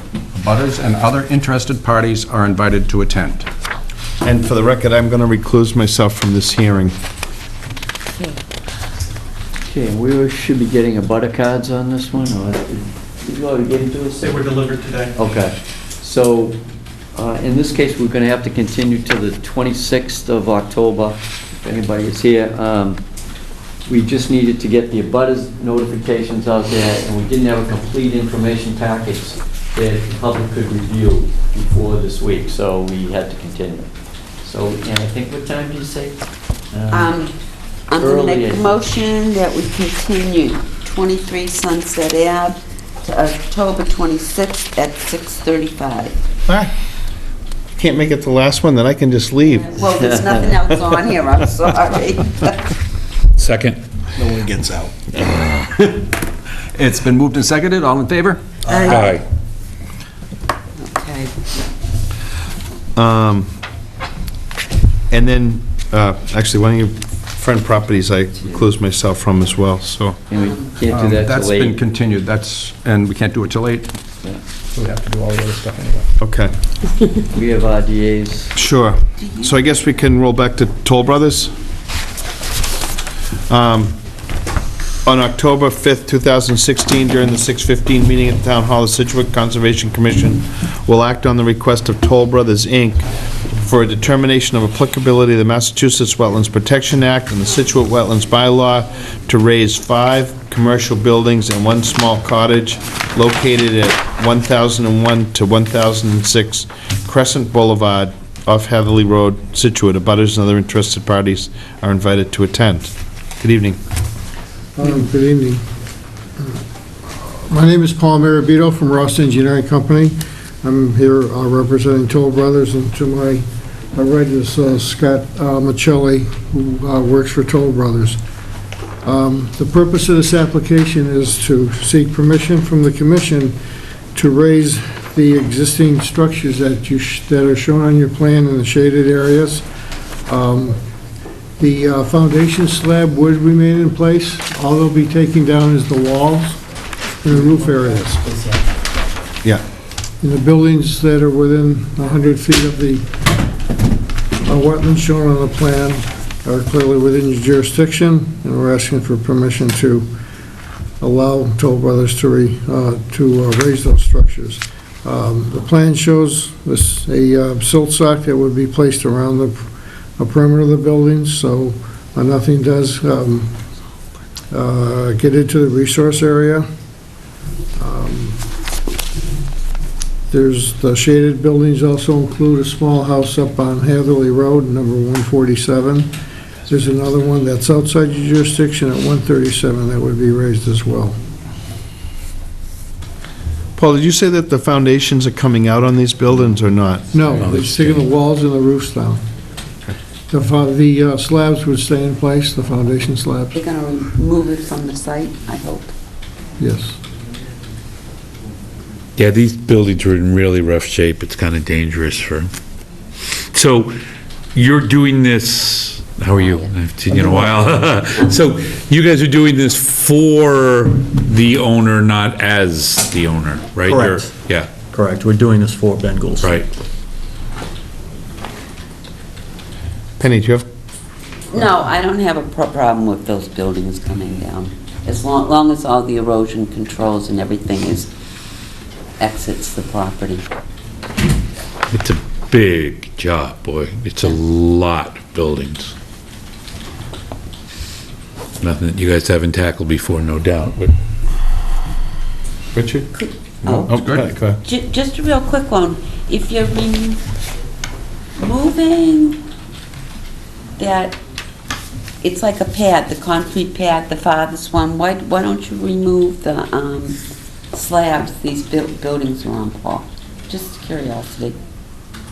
Yeah, we This didn't, way over here is a slab, right? correct, yeah, and so the intent was that we didn't want to rip up the slabs and have a bunch of disturbed ground, Right. that we had to then restore. Eventually, those slabs, will be removed as, some future development, but at this point, the issue is the safety with the buildings. One of them's partially collapsed, 2 of them are condemned, the kids are having a field day up there, so it's more to get the buildings down for safety than it is anything, Okay. All right. Paul? No, it's good. Lisa? Also? Pat? Yeah, Penny, if they were gonna be doing the slab work, that would have required a notice of intent too, because they'd be excavating materials right next to the wetlands. so. Well, that last one is a big slab. Oh, the one part of the Yeah, wet, yeah. yeah. Far to the north, the north side of the property. Right, and the little house is coming out too, as you come in Yeah. the driveway. Oh, that was one of my questions. Are you expanding the entrances or going out? Where is all this stuff coming and going? Not really pertinent to our purview, but more as an interest, so I guess you don't have to answer. But how's all this stuff getting in and out? Are you using the main one off of Hatherley? Yeah. So you're not going out of the Going back? out to- Yeah, okay. No. And so you don't have to expand Nope. the egress or anything? Okay, No. okay. The other thing, there's, on the application form, block C is what kind of determination you're looking for, so I just checked that off, that's where the work is on there. And then, on the three buildings, the three main ones as you come in, the wetlands are right up tight against them on the back, so people will be using equipment from the land, the upland side, and pulling it back toward them. Correct. Yeah, if there's a way they could keep it from collapsing into the Yep. wetland. How long does this process, do you anticipate this process taking? Rough? Well, at this point, we probably are not taking every one of the buildings down. There's two of them that are, that the building department has condemned that are in the worst shape, the one that's partially collapsed. And then the next one up, which was their old office building. So really these two buildings right here, the first two that you get to, those are coming down as soon as we get everything in place, which is, there's a lot to go along with the demo permit. There's asbestos in both of the buildings, so we have to get a licensed contractor in there to remove that. And we had to have all the utilities disconnected, which we've already done all that. So I would think that the timing for those two buildings, beginning in November, would probably be, I think the asbestos is about a 3-week process. That's going to start, I think, in the next 2 weeks. Actual tearing down of the buildings, I think, is probably only like a 1-week process, so I think sometime mid-November. Anything that goes on there generates a lot of questions and, so we get calls, and so I want to be able to answer as many as I can, as quickly as I can. Yeah, if they could post an RDA, a DOA number in front of the site, so at least people know that it's been a permit. That we've been doing our jobs. Put the number and then put Scituate Conservation. Call Frank.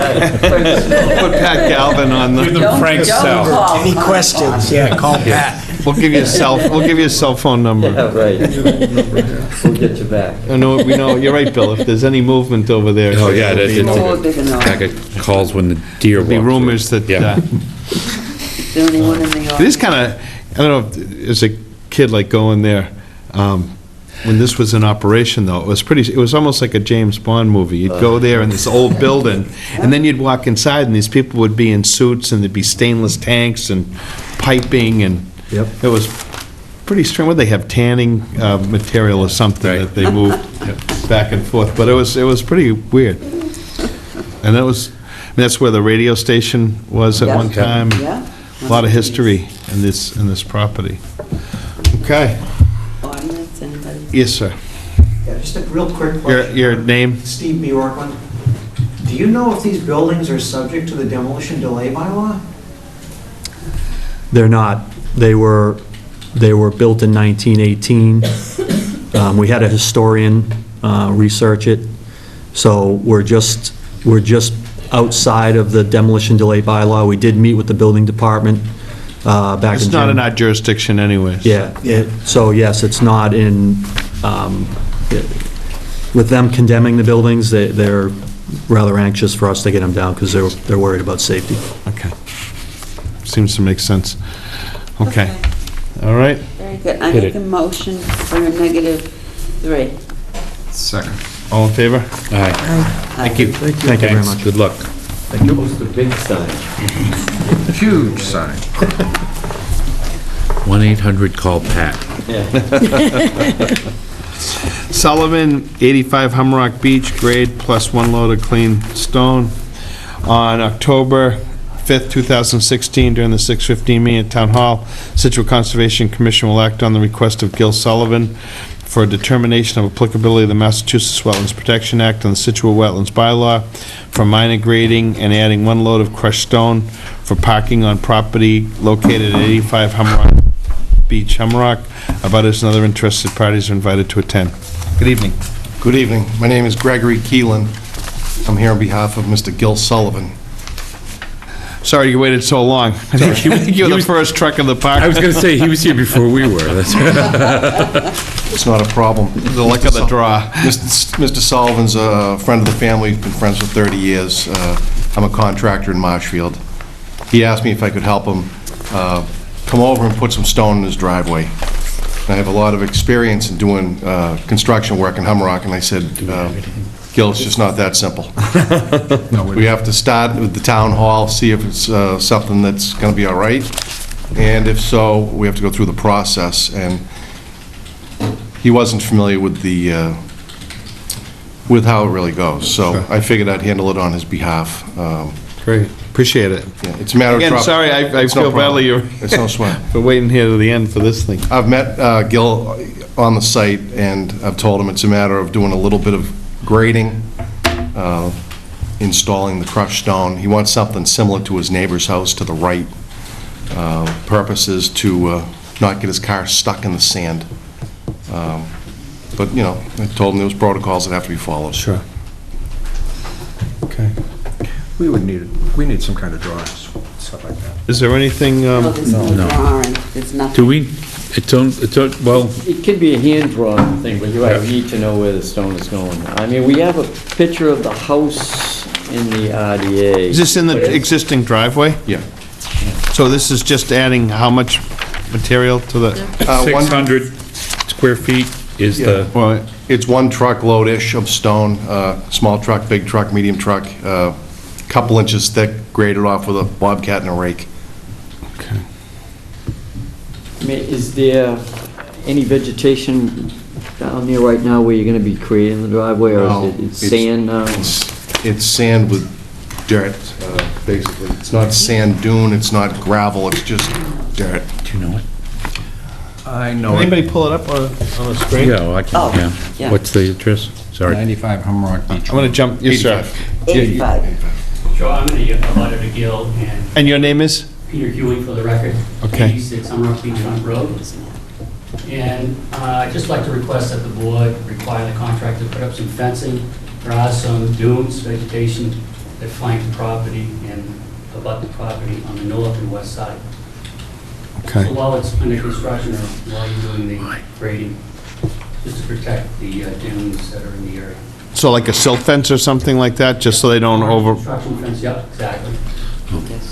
I know the property well. So it's like 20. I know it now. So it's like 20 by 30? Approximately. I don't want to go on record as saying exactly 20 by 30. It's, I guess it's fits 3 cars in front of the house. I don't know where it is, so I can't. Confusion too about the address in the Yes, assessors map. I was told it was 85 Brunswick Street and filed papers to that, and then I got something from you via email that it was 85 where it Humrock is. Beach Road. Yeah. I could be, wait a minute. Yeah, this is the part of Humrock Beach that goes to the right off of Brunswick, if am I correct? Do you know where it is, Yeah. Paul? Yeah, I know where your house is. There's a house to the left, a little walk area that goes to the beach, Sullivan's house, and a big house to the right. The big house to the right has crushed stone in front of it, Right. and he wants to just mimic that. I'm Yeah, always walking by there. I know the house well. Yeah. I have no real dog in this fight. It's just a matter of me helping this guy out that's a friend of mine, that's all. And you're right, the paperwork was confusing, because I saw it as 85 Brunswick. I'm saying, there's no 85 Brunswick. I filled it out myself, Yeah. because that's what I was told it was, you know. Yep, hold on a second. There we go. Yeah. So that's... I believe that's Mr. Huey's house. So... Right... Yeah. Right there. The stone would be probably similar to the neighbors, so it would kind of match. I don't know if it's blue, or if it's slate, or if it's gray, but it's basically 3/4 inch stone from either the quarry or from a wash plant. So let's see, you gotta go to a certain size to get the straights on there. I'm in the concrete business over in Marshfield, and I have mixers over in Humrock all the time, and the first question I ask is, do you even have something that resembles a permit before I pull on his yard? Please continue. They always say yes, and they usually don't, so. Yeah. And some lady that lives over there calls me on the phone and says, what are you doing here? No, they call us and say, what are they doing? It's her. It's her. Is that you? What? What? Oh, I get called all the time. Yeah. So it's right, probably. What's your company name? Southern Ready Mix. Oh, yeah. Working in the school, the skate park. Oh, yeah. I work for Scituate all the time. In the winter, I have contracts to clear the beach over at Humrock. there, didn't you? 3 years from now. Oh, okay. Do you want that? So this is this house and the driveway. There's a black vehicle yeah, parked in the okay. driveway there. Right. Yeah, just if it were something like this, would no. No, it Yeah, can't be right, over here, right, yeah. so it's just in that driveway. Yeah. Yeah, the original call was there were dips and low spots, and he wanted to even it out. Well, can we issue a negative determination, provided that he supply you with some sketch? Sure. Is that, just get us some plot plan, assessor's plan, something just delineate where it's going? If Mr. Sullivan can bring that in, or whatever. I don't mind, I'm not adverse to it. If you say, come back with a plan showing We're gonna, area, that's we're no gonna, problem.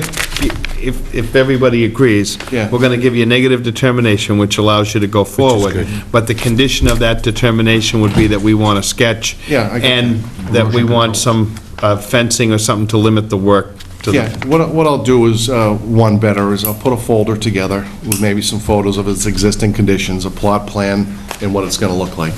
Okay. No good deed goes unpunished, you know. I know, just shame on me for volunteering. Just don't deliver that in a mixer, okay? No, I won't. yeah. Please. Although, I deliver stone and mixers every day. Great way to do the basement Tight floor, places, yeah. just put it right in place. Yeah, okay. It'll be a dump truck with a Bobcat. Sure. I don't know how big the dump truck is. Yeah, It'll be a truck that dumps. okay, There are only 3 of us from Humrock, so we'll know. all right. So, anybody else, nobody else? Yes, ma'am. Hi, Eileen Stevenson, 25 Hawthorne Street. So I'm all for Mr. Sullivan putting his rocks. I think, we're all down there putting it so we don't get stuck. My only concern is where you're familiar with Humrock, if you could come in either Brunswick Street or Hawthorne Street with your truck, because of that passageway. There's a very sensitive area right there. Can't go on the passageway, no. No, it would be a big truck. It'll be a truck, so Yeah. it'll have to use the road. That would be great, I wouldn't go through something that looks like it's a vegetated path. yeah. The Because truck's there's one too big. right next to one. Yeah, I'm not up for that, no. Like right next to it. Okay. All right. I make a motion for -3 with the stipulations that you get the. Information. Second. All in favor? Aye. Great. All right, well, thank you very much. Yeah, thanks for coming in. Appreciate your, not just dumping a load of stone there and spreading it out. Everybody honest down there. Thank you. Thank you, sir. I want to just send it by email.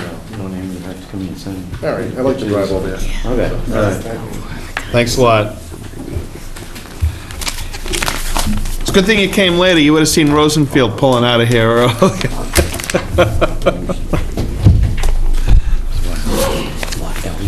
All right, where are we at now, Pat? Who's here for what?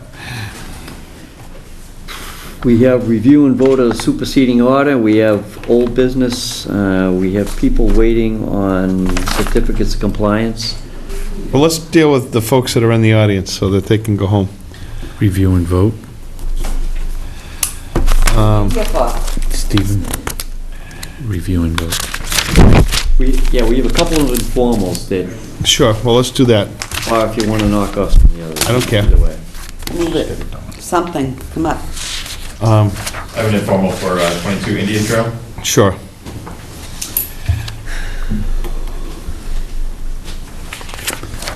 Hi.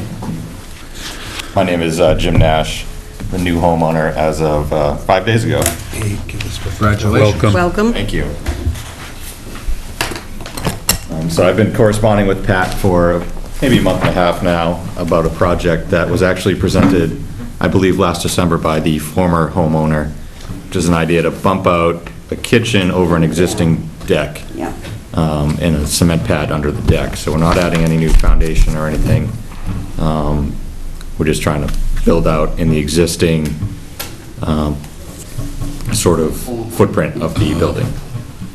So Pat was suggesting that I come here and show you guys sort of what we want to do, and then how you would like me to proceed. Do you have something? I do. Oh, great, let's take a look. So I have a septic plan here, and there's not much detail just because there's not really much to show. Yeah, it's informal anyway, so we'll wing it. Right. And you want to bump out. Yeah, she came in. Yeah, I think I remember. Yeah, before I went through. Because everybody wants a big kitchen now. It's the new living room. Oh, yeah, really? Yeah. So I've delineated 3 sections of the existing deck. The deck is, I think, 14 by 49 right now. So here would be a kitchen, sort of a plain deck in the middle, and then a screened-in porch on the other end. So the square footage stays the same as the existing deck? And the deck now has piers for footings? Yes. And we want to put in a solid foundation? No. No, it's going to stay the same? Underneath that is a cement patio. Oh, Underneath the deck. okay. And then supported by piers So here's on top of said? Right. Okay. See. And, okay, so it's in the same footprint? Yeah. Yeah. Am I missing anything? No, it's. Okay. It's tight up against the wetlands. It's Yeah, surrounded by wetlands. but it's not- Any closer. Yeah, okay. And it's not, well, it will increase the watershed, right? Because this is all deck? Well, And then it's going to be roof? It's concrete patio, pad underneath it, I think, though, now. Yeah. Yeah. So. Okay. You guys need to see this? Pass it down. Yeah. So even though it's within the 50, if it's the same footprint, it's on piers, I think the question was, could you get away with an RDA, or would it be a notice of intent? I don't know. No? Ah.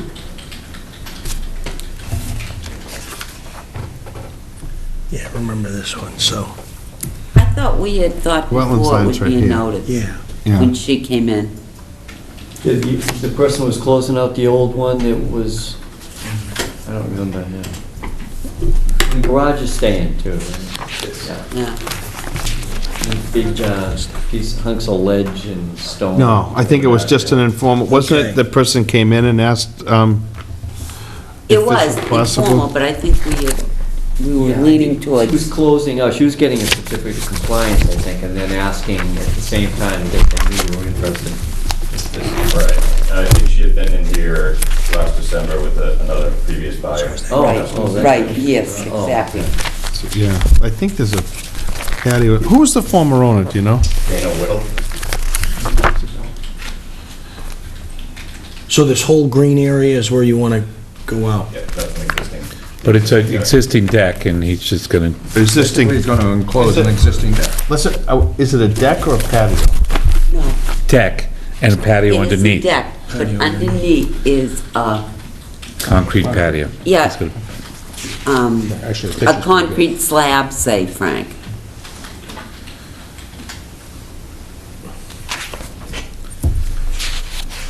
There's your concrete. So this is the concrete.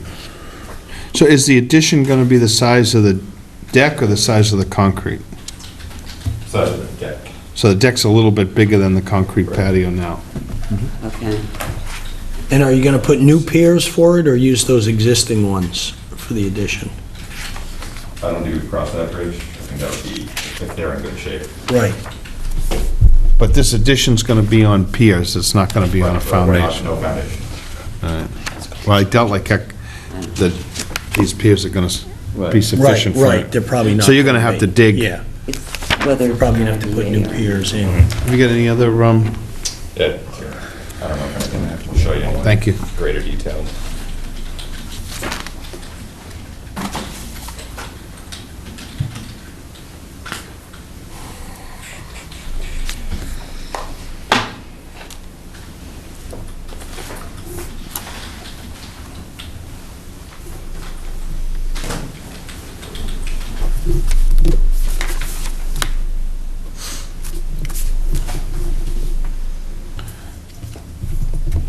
This looks like it's basically a lawn. And they're saying the wetlands is right here, though? It's fairly saturated, I'm led Okay. to understand. So it's by soils, but it's mostly a lawn and, Yeah, if you didn't mow it, it would be wetland plants. okay, all right.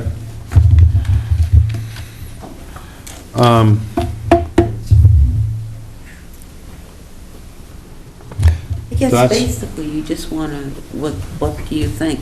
An IDA or a notice, he's got to file something. They'll need different supports, though, won't he? Oh, yeah, he's gonna have So in to, that they're gonna case, need a he's gonna have- foundation. So he's Yeah. gonna, well, not a Pier- foundation. Well, no, pier. piers are a foundation, but you Yeah. can't just build on a So- 3-inch concrete slab. I was thinking an RDA, but Does. it probably does need a notice, if he's gonna have to dig. That's what we just told Toll Brothers. Yeah, no, you'll need a foundation plan and a full construction plan and... So it's an NOI, Right. That's what I just said. okay. I said I was thinking an RDA, but now I'm thinking because he'll have to dig. All right, it'll I be- get Because there's an existing, if there were no structure there, you wouldn't be able to do this. Right.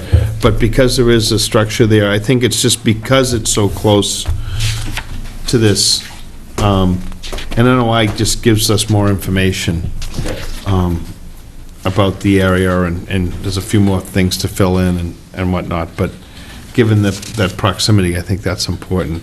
What, we may ask you to do is, we'll just look at this area that's grassed in and see whether or not there's anything that we can do to enhance protecting any wetlands, without actually going out to take a look at it. It's a little hard to say, but maybe a few plantings of some sort At of the edge, Okay. behind. species would be Yeah, I helpful. mean, it's pretty overgrown right now, so it's not, Sure. I think anything else, and even adding a few plantings would be nice. Yeah, okay. All right, does that help? It does. But I think seems like a viable project. Thank you very much. Good luck. Thanks a lot. Good luck. If you wanted to get something into us by next Wednesday, you could be on for the next hearing, which is the 26th. Okay. The deadline of submitting would be next week. So who's the next It's one? online, NOI and stuff. 59 Edward Foster. My email address. Okay, good luck to you. Which one do Steve? Who's next? Sure. Hi, I'm Lauren C. Strand, and I live at 97 Edward Foster Road. And I have a building permit in here for a 24 by 24 foot family room, and I'm asking about it.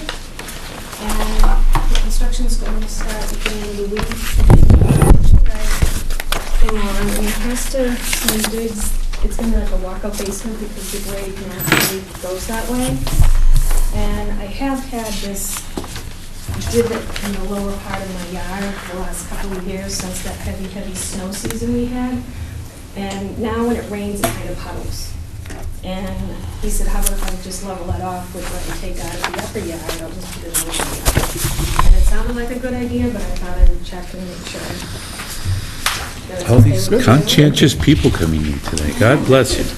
And I have had the lot completely surveyed, this was done by the Cascade Survey, David Ray. So the engineered elevations and everything are all marked. Where's the area that you want to fill in? Yeah. Right on Casey's statue, if any of you been out to Oh, Chillmark. Chillmark. Chillmark, the famous Chillmark. I still have him, but he's at a friend's in Hanson. Oh, the famous Chillmark. So, as you can see behind the stone wall, that's where the wetlands flags are, so that's the distance it is. The statue is a mermaid, and seems to be on the inside towards the wood fence.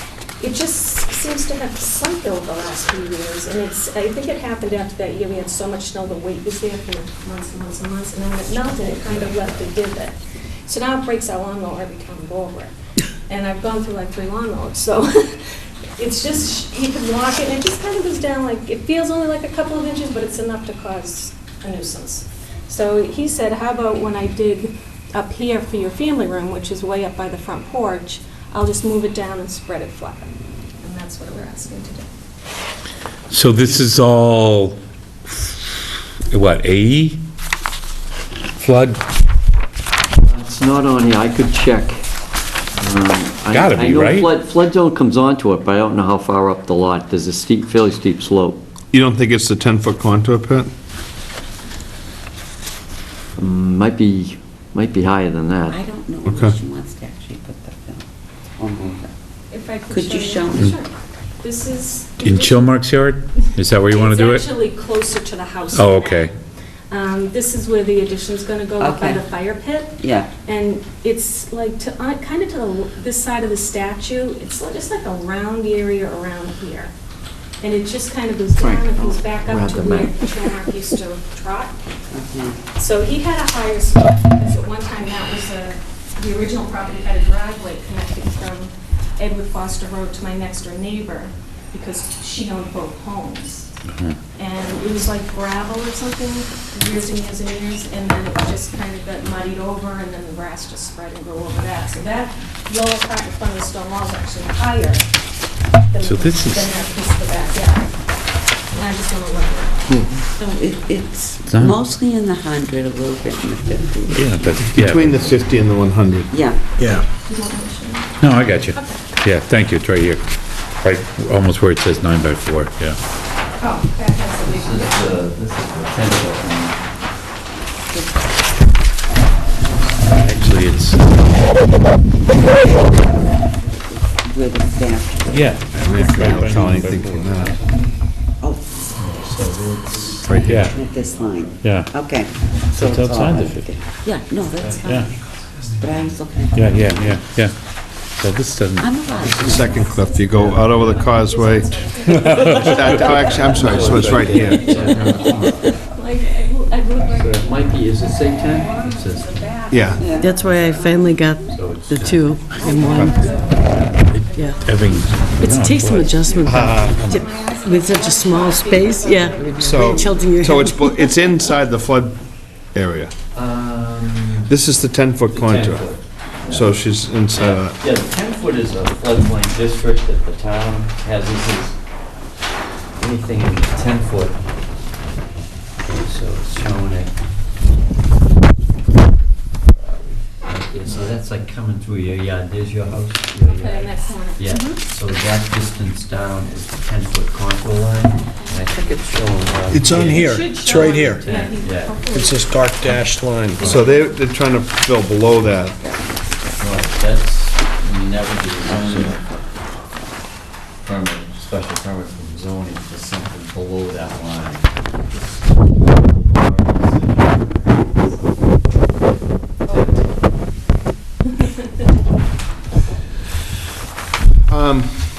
Is there, is the area extending up into like higher in your yard than that, or is that the only area where it It's is? just that. Yeah, I'm just gonna get it flat again and put grass on top.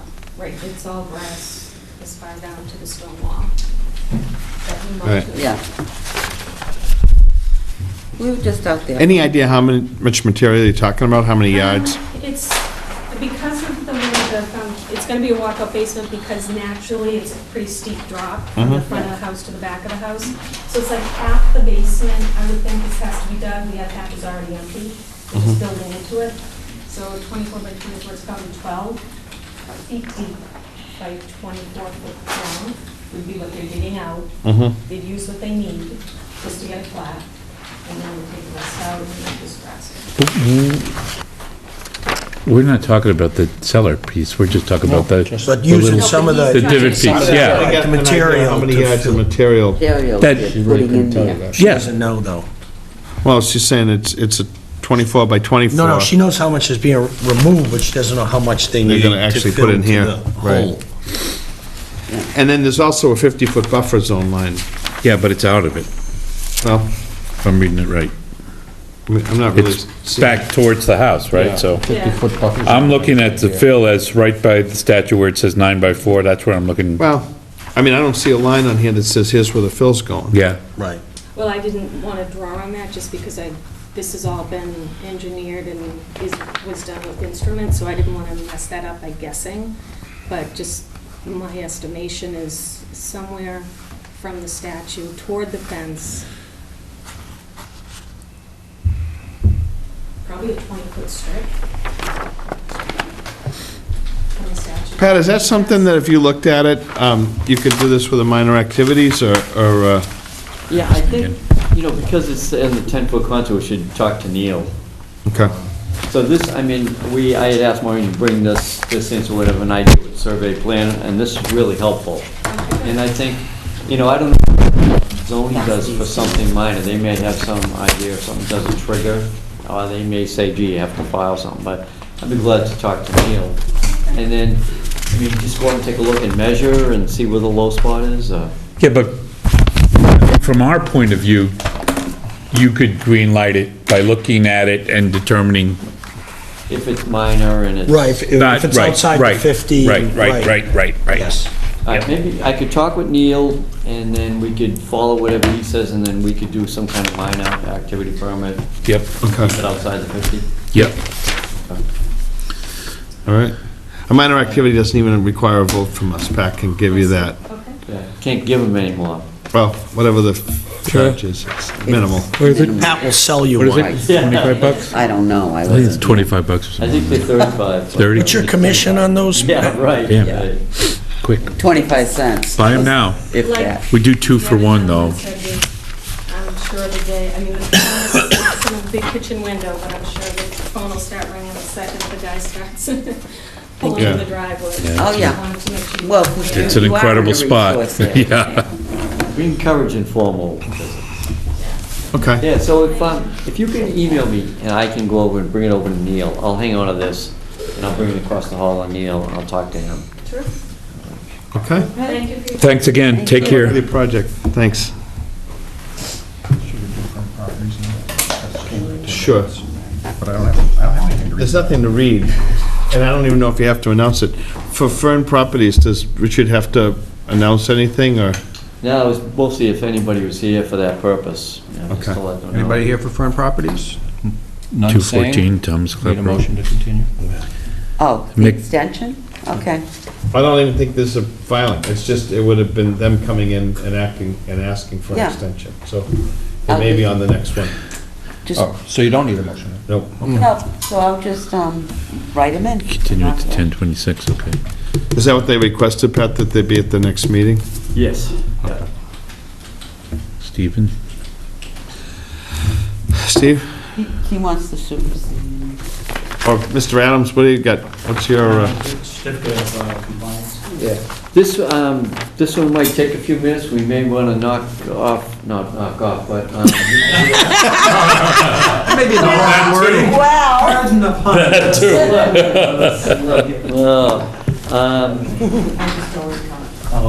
That This will take a few minutes. We received the notice from DEP that they issued a superseding order, and they overruled our decision on 290 Hatherley Road. Did you guys get a chance to look at it? Yes. Okay. And so, Which one is Hadley? Is that the pond one? this is next to Right by you. Roberts. The Yeah, swans? okay. The swans. Yes. DEP said what? They issued a superseding order saying that they will allow this project with conditions. So then at the end of that, it was surprising to some of us, but at the end of that, then we have 3 choices, maybe 2, but I think 3. One was, they issued this around the DEP regulations. So now we have the bylaw regulations, and we can choose to either mediate that, kind of looking what DEP says, sit down with the property owner and mediate and close it out, or if we felt, that this was a grave injustice, we could go to court, as long as we haven't gone past the deadline, and I think we have a placeholder, we could go to court.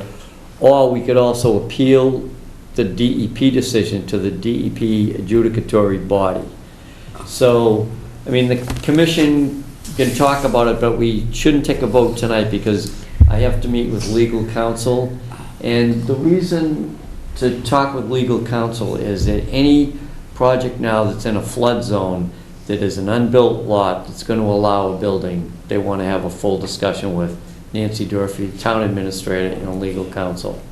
In this case, you're, I believe, outside the floodplain district. But I'm not positive. The floodplain special zoning. Corner of the house is in the floodplain. Not FEMA floodplain, but the town floodplain. Oh, not the town floodplain. Okay, it's the 10-foot contour down there? Okay, so that would have triggered something with zoning, but, so, we have a couple of projects that, like, there's a corner of this lot that's in the VE zone. Yeah. And much of it's in the A zone.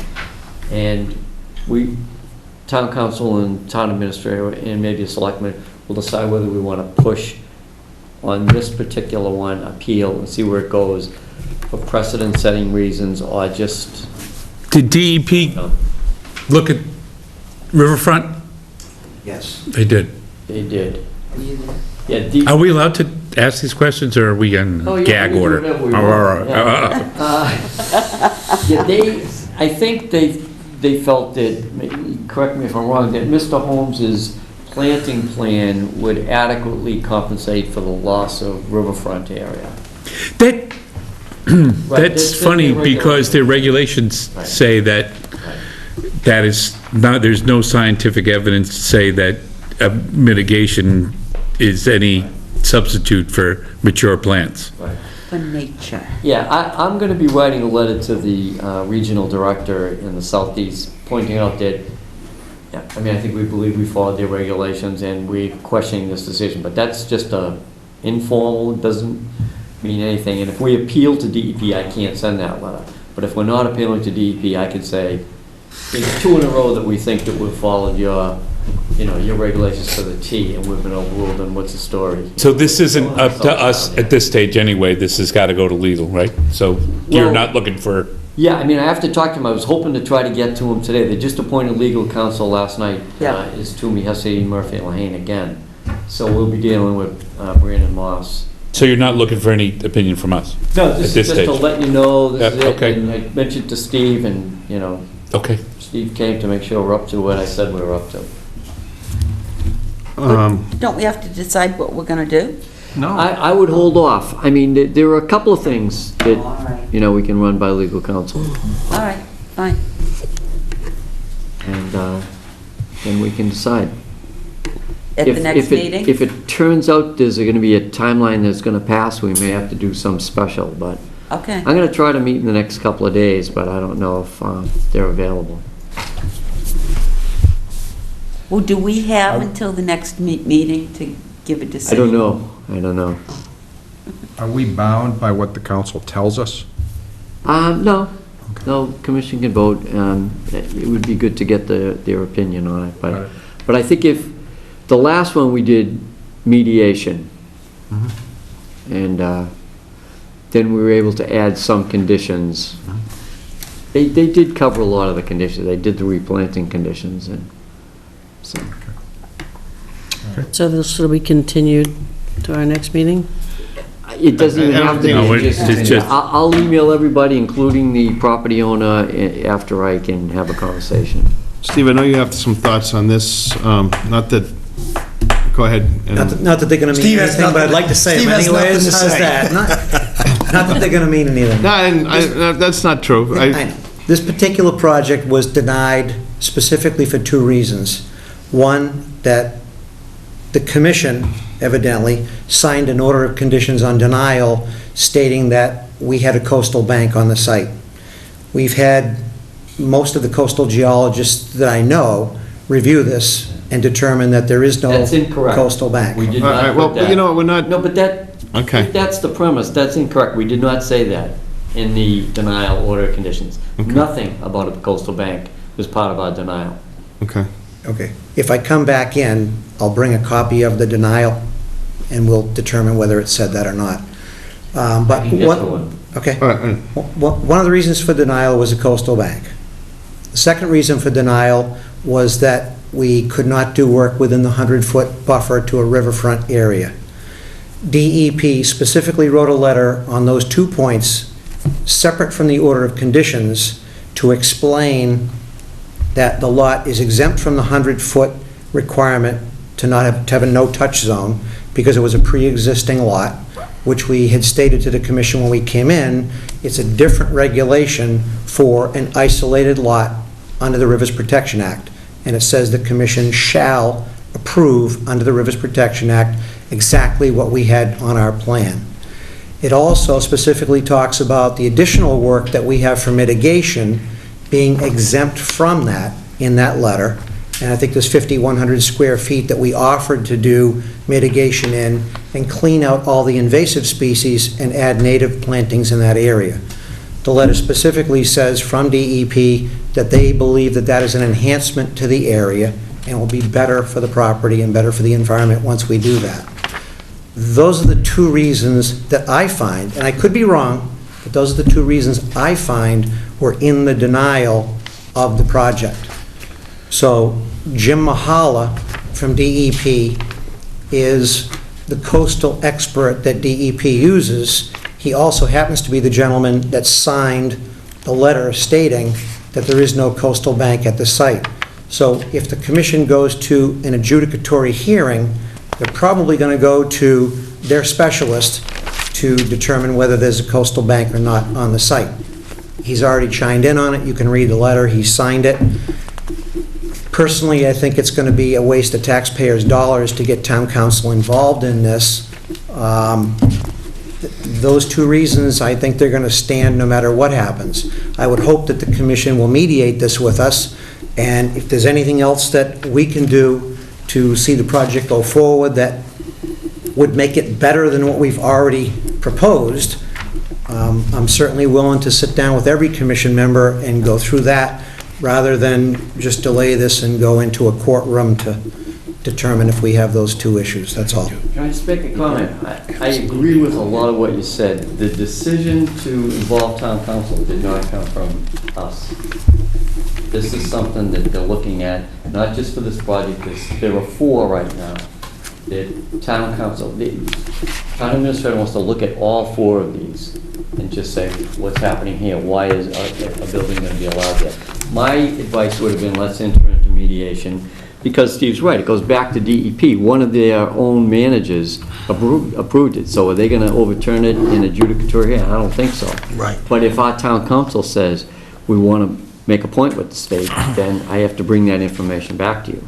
But as far as the coastal bank, I think we said we were unsure whether or not there was one. We didn't base our denial. Our denial is based on the inner 100. And from my point of view, disturbance in a velocity zone to plant some other plants, like to wipe out what's in a velocity zone, I thought that wasn't a good idea. But the date of the establishment of the lot was a key thing that I wasn't aware of that came into play in this when that lot was established. But we've determined what that was. Right. We know what the date is, so. But that was something we didn't know, and I learned about that when I got the thing from them, when I got the letter from them. Well, and again, at the hearing, we stated exactly what the date was, that the lot had to be created prior to the adoption of the Rivers Protection Act. The regulation was read. I think I specifically said, deny me for that purpose, because I'm going to get a superseding order. I know we're exempt from that. I understand there's confusion as to the interpretation of that date and exactly what that meant. Did it really mean that we are exempt from that 100-foot? And do we come under a different guideline in the Rivers Protection Act? DEP has now said, yes, we do. As far as the town is concerned, we're not located in the town of Scituate floodplain. DEP allows construction in this area, and we've got a superseding order that says they allow construction in this area. So, I don't know. If the town wants to go to court to try to overrule what DEP allows in a flood area because of this one lot, I'm going to find that pretty hard to believe that they'll change everything they've done in the flood zones all over Massachusetts because this one lot. And nobody says DEP, I mean, the town wants to go to court or to DEP. We just have to have the conversation.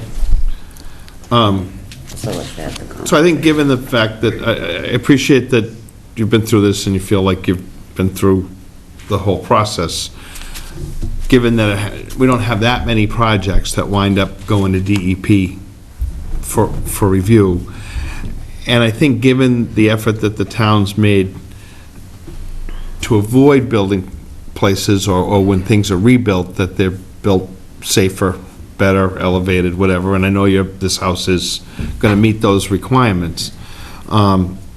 Certainly the time to have town council review that. To Pat's point, if we're not meeting a timeline, we may very well, you may be by de facto that, which I hope that isn't the case, because I'd much rather be talking about some mitigation or some mediation for some of the points that are on here than having the thing just go by the wayside. And I appreciate your willingness to say, listen, we're at this point, let's just talk about it so we can get it resolved. But I don't think anybody's saying this is going to court. I think at this point, they're saying let it be reviewed by town council and then let us get on with what we're doing. I mean, ultimately, it's our board that I believe will vote this one way or the other. I guess if town council came in and said to us, don't do that, we'd obviously have to have that discussion and say why. And then we'd go from there. So I hope you can appreciate that it's not as simple. Just for the record, we've already filed in Superior Court because we have a deadline as an applicant that we have to meet. So we have 10 days to file for a superseding order of conditions, which we did. The state, under the Act, has 70 days to write a superseding order. This took 150 days to get the superseding order. But in the meantime, we have 60 days to file in Superior Court. So in order to protect our position, we had to go spend the money to go and file in Superior Court. And I'll be totally honest with you, you do have a time frame to act on this, okay? And it's in the order. Yeah. So it's very specific. If you don't do it, what happens is they won't go to an adjudicatory hearing. We'll then be in a position where it may just end up in Superior Court. I have something else in Superior Court. It was a very simple thing. They told me I might be done by 2018 in August, because that's what it takes the courts to act on these. That's ridiculous.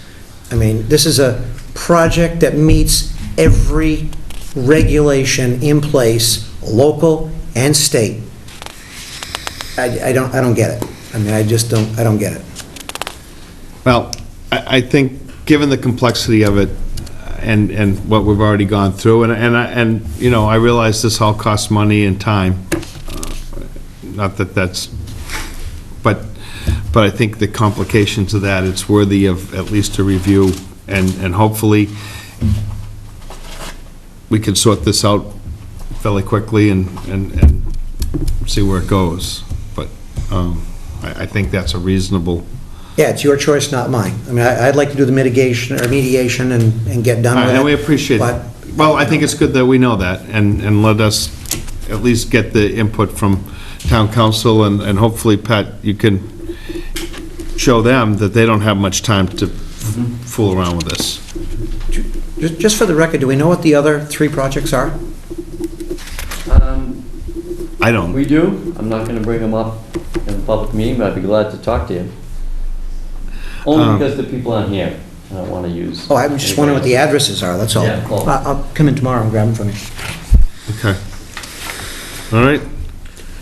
Thanks for, Actually, you do know development at the last 4 or 5 hearings we've had here. You've heard a lot about all of them. Again, just for the record, I just want to know what those projects are so I can follow a timeline and make sure that, just want to make sure that if there are 4 projects that the town's choosing, that, you know, they're not cherry picking something, that anybody who's doing something in the floodplain, in the DEP floodplain or the FEMA floodplain is being treated equally. That's all. Right, and it's new lots, it's not existing houses. The lot was existing for right, a long time. Without structures on them, undeveloped. okay. Well. The process will continue. When you pick some tough spots, Steve, you got to know that it's not going to be just a smooth ceiling. No, and again, obviously, I knew that this site had issues, but I also knew that I could meet all the regulations with it. So I hope in the end, after everybody's chimed in on it, that's what's going to come out of the ultimate result of this. Right. Is that it doesn't. I'm sure there's a few people that hope it doesn't, but. I'm sure. But all right. If it meets it, then it goes forward. And I think, given people that are concerned with this, it's fair to just get that swipe at it, so. All right. And as to meeting all regulations, local and state, I mean, we have a 50-foot no-touch buffer. I don't believe it meets that. So it doesn't meet all of them. Okay. And we could go to court on that, but. All right, well, let's, like, you know what, let's, Yeah. We're just correcting the record that was misstated, that's all. So. To correct the record, That was in the mis- town of Scituate, there is no 50-foot no-touch zone in the bylaw under the local regulations. It does not say it's a 50-foot no-touch zone. Penny, I thought you put that in yourself. I did. Yeah, All right, thank you very much. have a good Thank you. one. You're still a fairly young guy, Steve. You'll have time to get to this. I'll get there. It's probably going to be a retirement property. There you go. You don't pay us enough. What? Come on out. Next. Hopefully this isn't It's dead. difficult. So to Just make for the it- record, your name and... Mike Adams, Mike. 108 Edward Foster Road. And to make it interesting, I brought some pictures. great. At Penny's request, they will actually be provided to the Conservation Commission for the file. Instead of 30 years. I thought you were done. What are you doing now? No, this is These the are the certificate of pictures with compliance. Oh, you are done. Yeah, Okay. these are the pictures that Oh, okay. attached to the It's just elevation showing certificate they file. didn't. Hey, don't wait. The glass wall made it. Just set of pictures. Oh, thank you so much. I didn't know if you've had a chance to go. So did the glass wall make it? No. No. It didn't survive? No, I tried to get Jim Gordon to lift it and save it, but No! Oh, wow, sorry to hear that. it was failing. Yeah, They did such a beautiful The job. glass blocks were cracking and popping Yeah. and so he, I like the grass. ooh, sorry to bring up a sore subject. I thought you had already done it, yeah. Oh, no, it's done. yeah, Well, the- no, but I thought you had made it, yeah. Yeah. Oh, that's cool, look at Yeah, that. What a good beautiful job. Pat. Thanks. Pat, you want to see? I don't think we're here to weigh in on the Already color, been out Lisa. there. I'm Colors. just admiring from the time I originally went there to what it is now. Richard, would you like to see the pictures? Completed. It's Chilmark's neighbor. Yeah. Yes, my name. Yeah, yeah. What do you have to say These are nice. about this property, Pat? Well, I was looking at Bob Crawford's comments. Right. And I mean, we kind of have to go through those one by one. There's the approved plan and the as-built plan, and there's differences, and every site there's some differences, and we Okay. need to decide whether these are Yeah. significant or not. Yeah. There was one about the flood panels, and the number that was required. Right, right. Why don't we pick it up from, so from EET's thing, the first point is just that, is a disclaimer. The second one, the foundation walls constructed to elevate the dwelling were poured concrete and not cement block as per the approved structural plan. Right. When we first started the project, we had specified block because we were anticipating getting into the winter. But actually, the project kind of came to the other side, so we didn't have the frost. So we went with a structurally better foundation, which was solid concrete poured with steel reinforcing. It was engineered by Anderson for that. I was gonna say, you got an engineer to check that off. Right, so Anderson stamped the, yes, so they stamped the drawings. So just to remind everyone, so what we were doing basically is taking the house that was on largely a poured foundation with two sections that actually had piers and just lifting it up in that footprint. And so we went up about 4 foot 10 inches on that concrete foundation.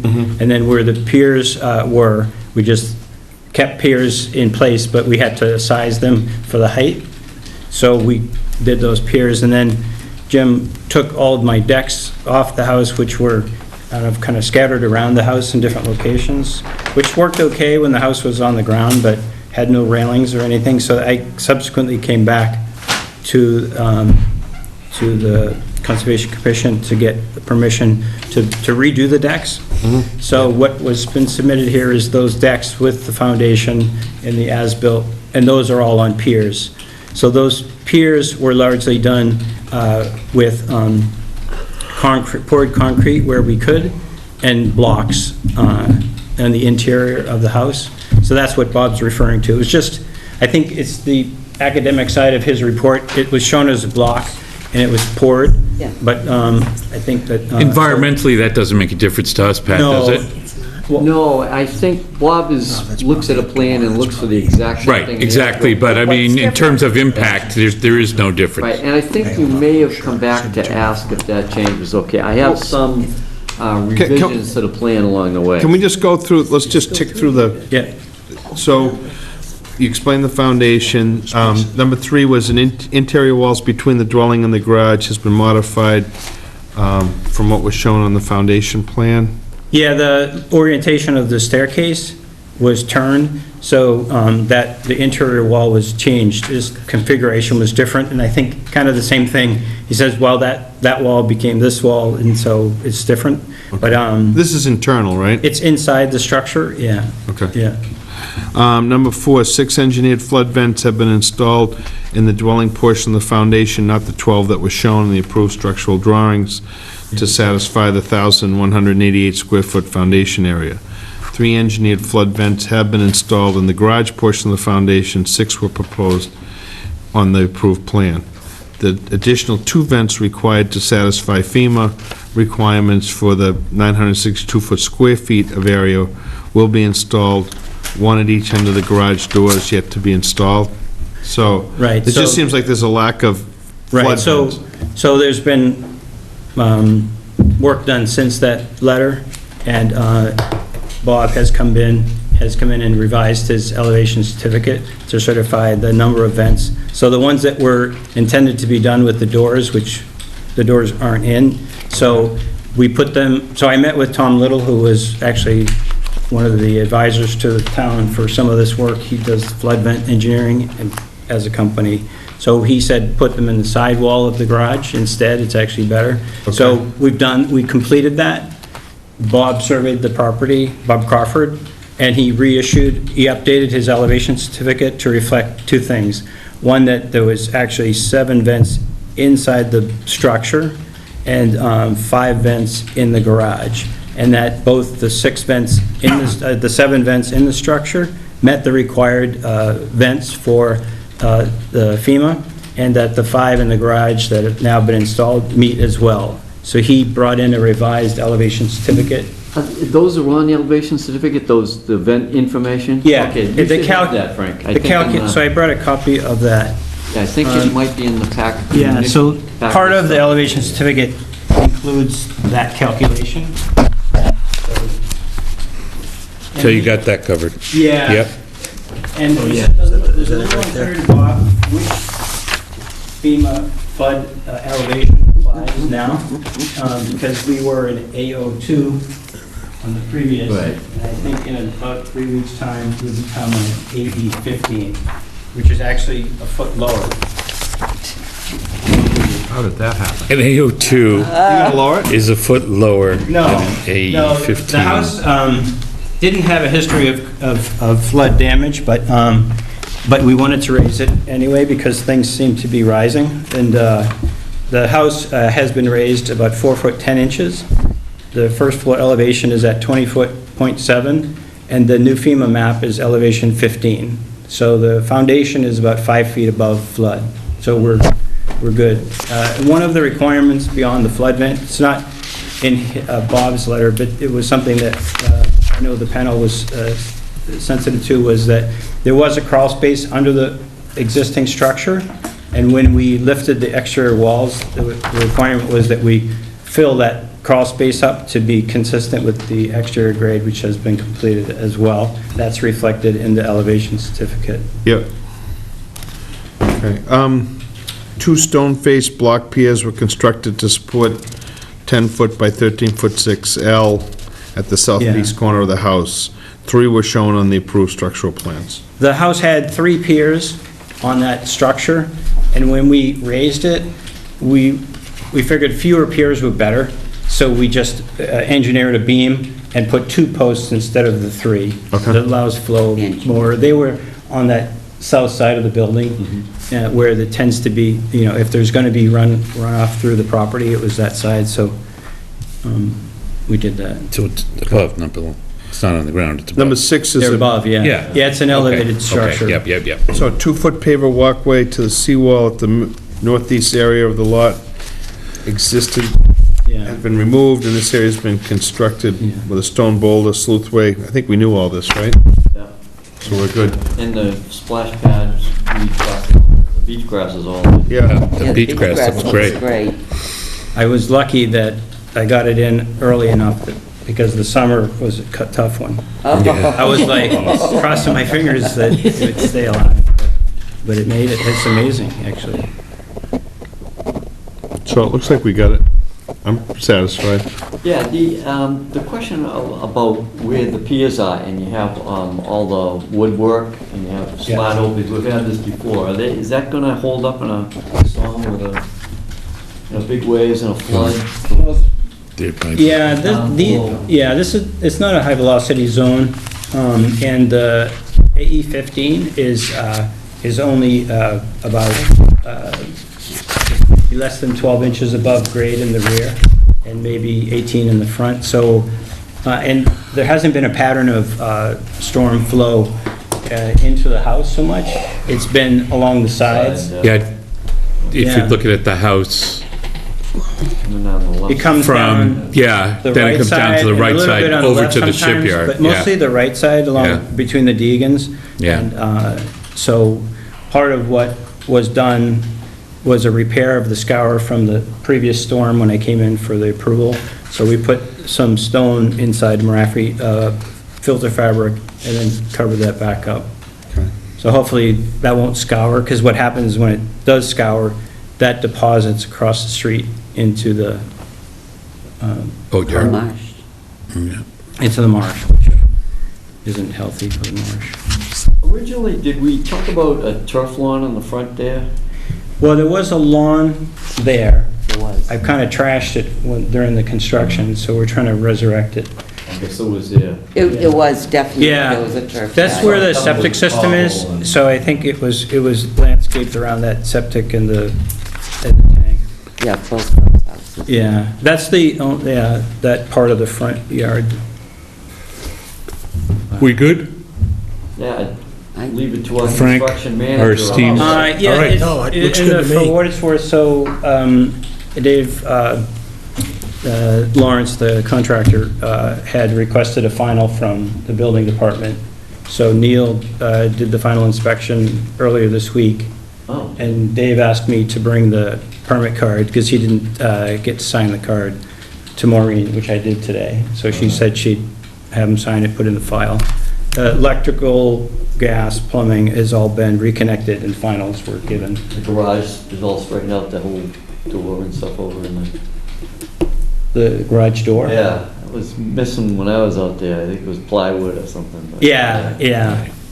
No, I will put them up when I know that the builder's done with, So we need a vote for a... No, well, you don't vote just- on Yeah, We don't vote it? certificate? Yeah, We're fine. We don't- Just give them a thumbs up if it looks yeah, good. Yeah. okay. Thumbs up? Thumbs up. Thanks a lot. I know the First Cliff Association seems to like it. I don't know. Better than the purple anyway that it used to be. Okay, so can we? What do you, keep what's one- the next step with the garage to connect that? How do you? I'm Keep that gonna- one. and- I'll give this to Carol. trying to engineer a new roof on it, and so I'm gonna go to the building department, try to, submit something to them. Yeah, I'm just running out of weather, sure. so, No, it looks good. yeah. Yeah, we'll keep one copy for our files. Yeah, because I'm Okay. gonna Yep. give the other one to Maureen for her. Pat, we're hanging on to all of this. Yeah. Yep. Yeah. Thanks a lot. Thank you. Thanks, Okay. yeah, good luck. Yeah, do you want this to go to Carol? Do You did raise a is few I mean, eyebrows this is with all stuff DEP I'm on that giving Carol. project.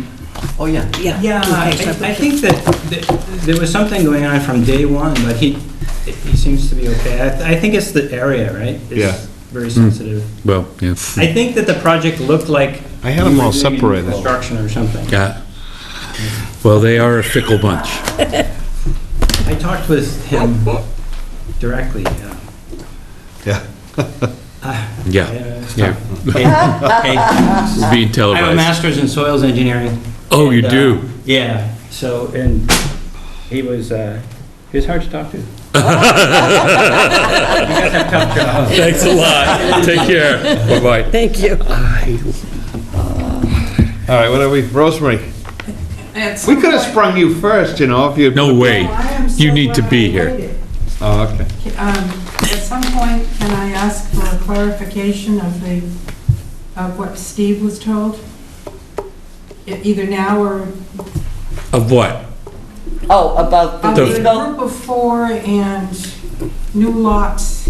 Right, it's how a lot that wasn't built on in the past, that's in a flood zone, that doesn't trigger the floodplain restriction. It would just be a FEMA flood zone, velocity zone, new lot. We've been allowing building in those, and is this a good idea? And are we gonna try to look at our bylaws in the future to see if there are certain lots that we shouldn't be allowing construction on? So Who no, are the 4 people involved, please?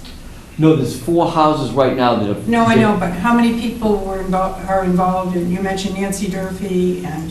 Yeah, there's, I thought you mentioned 4 people. planning, the meeting is gonna be building, planning, coastal resource, myself, maybe legal counsel, and probably Tricia.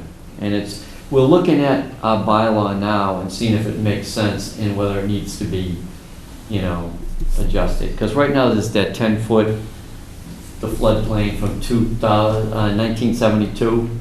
Mhm. Is that adequate?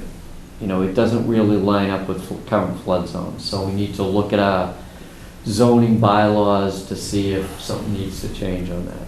This is sounding to me like, as I listened to a selectmen's meeting a couple of months ago, Selectwoman Curran asking about zoning bylaws that would prevent this building. We've been through this bit with the moratorium years ago, which was flatly defeated by the townspeople, and it sounds as though this is coming in the back door again. Well, right now, there is a restriction. You have to get a zoning special permit. It's not a total restriction, a denial. You have to get a zoning permit, what's it called, a zoning waiver, I guess it is, to be able to do something within the 10-foot contour line around the town. So it's another board you would have to go to. It may not be an outright denial or restriction, but let's take a look at what we have for regulations, especially in velocity zones, if you look at the house on Peggy Beach or on, Man Hill Beach, these houses are they're wobbling on their pilings right now. Do we want to encourage building in those areas? Right, but a velocity zone is very different than a 10-foot contour line. It is. Yeah. It is. So the 10 doesn't make sense, and velocity may or may not. Right. So it's just the beginning stages of looking at it. Okay, thanks. You're welcome. Well, I'll be more watchful, thank you. okay, so what do we got? can't win for losing with some of these. No. Enforcement orders? There's some off the top, there's some other stuff too.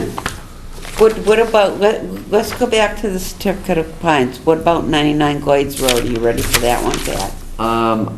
We were, but they haven't submitted their check. Okay, then we Holding off on don't that. want to hear them. 6 Peggotty Beach Road. Can we do that last? Okay, we can do that. This is that one. Oh, please. 4 different orders. Okay, I would just like to quickly, the minutes of August 3rd, make a motion that we accept them as written. Second. All in favor? Aye. Thank you. The orders of condition. The DM does not have the DEP number, so those orders are not going out tonight. Pocari, 44 Atlantic Drive. Right, I we're read gonna those reword what the work is on this one. It was listed as a retaining wall, but it's a seawall. Yes, Yeah. okay. Yeah, and he had to come up with some, Get a for the neighbor permission. saying that, yeah, right. That's a condition, that's written in there. Yep. too. Carol included that. Okay, so I make a motion, we accept those as written. And that's before he starts construction. Right. Yes. To do that. Yep, second. All in favor? Aye. Aye. Okay, got those out of the way. Superseding enforcement. All right, now you can go wherever you want. Yeah, we could do enforcement. The first one, we've been asked to consider a certificate of compliance for this property. Meanwhile, we haven't got the stormwater straightened out yet, we haven't got the ticket paid, and we haven't had the enforcement order answered yet. So this one is the biggest problem we have right now, but I think tomorrow I'm gonna spend several hours on it. I haven't had enough blocks of Duffy? time. No, the first one. Oh, Gillespie? Yep. Oh, Gillespie. The second one, Mr. Carter just has to submit a notice of intent for the work that he's done and what he would like to do, and just Okay. come in with a hearing with a butter notifications and all Yeah. that. Oh, and the Oldham, third. Swecky, the 24 Webster, that's going to court. Mr. Yes, Brodsky I has saw that. filed a court case on that, so that'll be going to Brandon Moss. We were all named in that, by the way. Yes. Yeah. We'll That get says something. we're the Okay, we're the only ones that have so to deal with let's crap. move down. is Enforcement Marshfield. discussion and updates. Yeah, Duffy, with, 271 Right Central. on When are into you the meeting with her? There's so much on there that we need to talk about. It'd be better to have a meeting with maybe a commission member or two, and myself and her, whether it's in here or out at the site. Because there's a lot of There's a laundry misunderstanding list about that what, yes. Lisa made up. You know what the Yes. old... And I There would is a lot found of that very information. interesting. Another Yeah. ranch house here. I mean, Yeah, it looks Street. better Yep. than it It's did, right- but there's, it's Yeah, so let's set up something Yeah. with They did helical piers. interested parties and you, Yeah. and, Putting on yeah. top of the All right. Well, I think maybe, Well, definitely, Lisa. Surely. well, Maybe or maybe I don't know, not. that's a good idea. Yeah, maybe not, yeah. It's been going on. With her, with. with the laundry list. Yeah, maybe with your list. Yeah, If you just look at a map. the list you is should think excellent, that- Lisa. Well, yeah. All this gas cans. It's just facts. Yep. No, I know, And but that it's was good. more than I had in the letter that I sent her. There's new stuff, so. Thinks that we're the worst. But it was, you did. So that one in Branch Street are the two that need some time. Yeah. Both of those need some Okay, Russo. so Russo, what's up with him? letter has been sent to the attorneys. Haven't heard back. All right, so we're still So, waiting on that. we didn't send it certified, actually. How did we do this? No, it wasn't a certified letter, so maybe they aren't gonna respond unless they get a certified letter. Because we already have the other attorneys involved now. What's The that? other brothers, families, attorneys. Right, we talked They're all to in, him, and he right. said, oh yeah, we'll meet. Then I sent a letter saying, let's set up the meeting date, and I haven't heard back. But that was only maybe Thursday. Okay. All right, so this is, yeah, let's. But this, the whole dynamic's changed. This is gonna be a long road, because first time he came in, they're gonna send me money. Yeah, And we right. can do whatever we need to do. And now. We're not as- seeing any money. Now it's, yeah, there's no money and there's talk of meetings. So if we don't hear back from them in a week, we can send them a certified letter or so? Or something like that, okay. Do that. Now, do they have to be return receipt requested to show proof of being served? Well, Yeah, Acceptance? the whole thing will come Acceptance? back if they don't pick it up. There's usually like a constable or a policeman involved, and they bring it to you. Right, that's what we're doing on one Yeah, of if the they can previously find you. mentioned ones. yeah. Candlewood, did you make an agreement with him? We're all set. I don't know, I haven't heard what the final, What's the agreement? Frank's good. We're good. I don't know, I have no idea what the final thing is. Frank's we waving the might- white flag. I don't know if there's been a vote. I think I thought we did. I think we have a disagreement on this. I think there's, Penny wasn't around for the last meeting. Oh, so- geez, that's why we finished it. I know. Yeah. Well, the only thing that I did in the end agree with Frank, but I do want to make it very clear. You're going down. Wow, wow, Very clear all that- wait- the hours, all. Wait a minute, let me. We got a lot out of this thing. We did. Oh. I know, but I just want you to be well aware, those pear trees that you went to look at, those were planted new, brought to the yard, planted new, just when you came. How many years has it 4 been now? years. It was just after you came, so it isn't as though those were planted back when. He did that, when he knew he shouldn't have. That's the only thing I'll say, but I do agree with you. This started in the Let's- And early we never got a 90s, new I think. planting plan that we had asked for 2 years ago. Well, a lot of let me shenanigans. just, but if we can get something else in the back out of him, that's fine. Yeah. Let him have his Really pear tough to trees. remove the Phragmites. I don't Let him know if try. that's realistic, but. How about if we have some touch be an points so we don't see that he's added more trees, like every 6 months? If nothing else, we Try do have to ladies do out. a site visit every year out there. I'm done. You can. Well,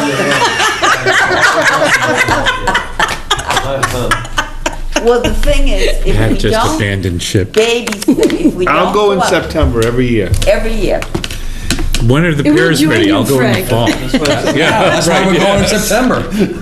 There should be disincentives for big rules that are broken. We did, he's been at that a long time, cleaning that up, So- straightening it up. Sometime it's like Is there Vietnam, something, you is declare there some victory action and that go needs to get home. done? just tell them, don't touch anything else and we'll be out every September. And we're gonna start taking pictures. I have pictures. So does a letter go to him? Anybody gonna write a letter to him? You. You're such good buddies. I don't know, Frank, you can write it. Maybe our interim secretary. Yeah. Just say no. You just got say thrown no. under a bus. They're setting you up. Bill will help you with Do you it. like pears?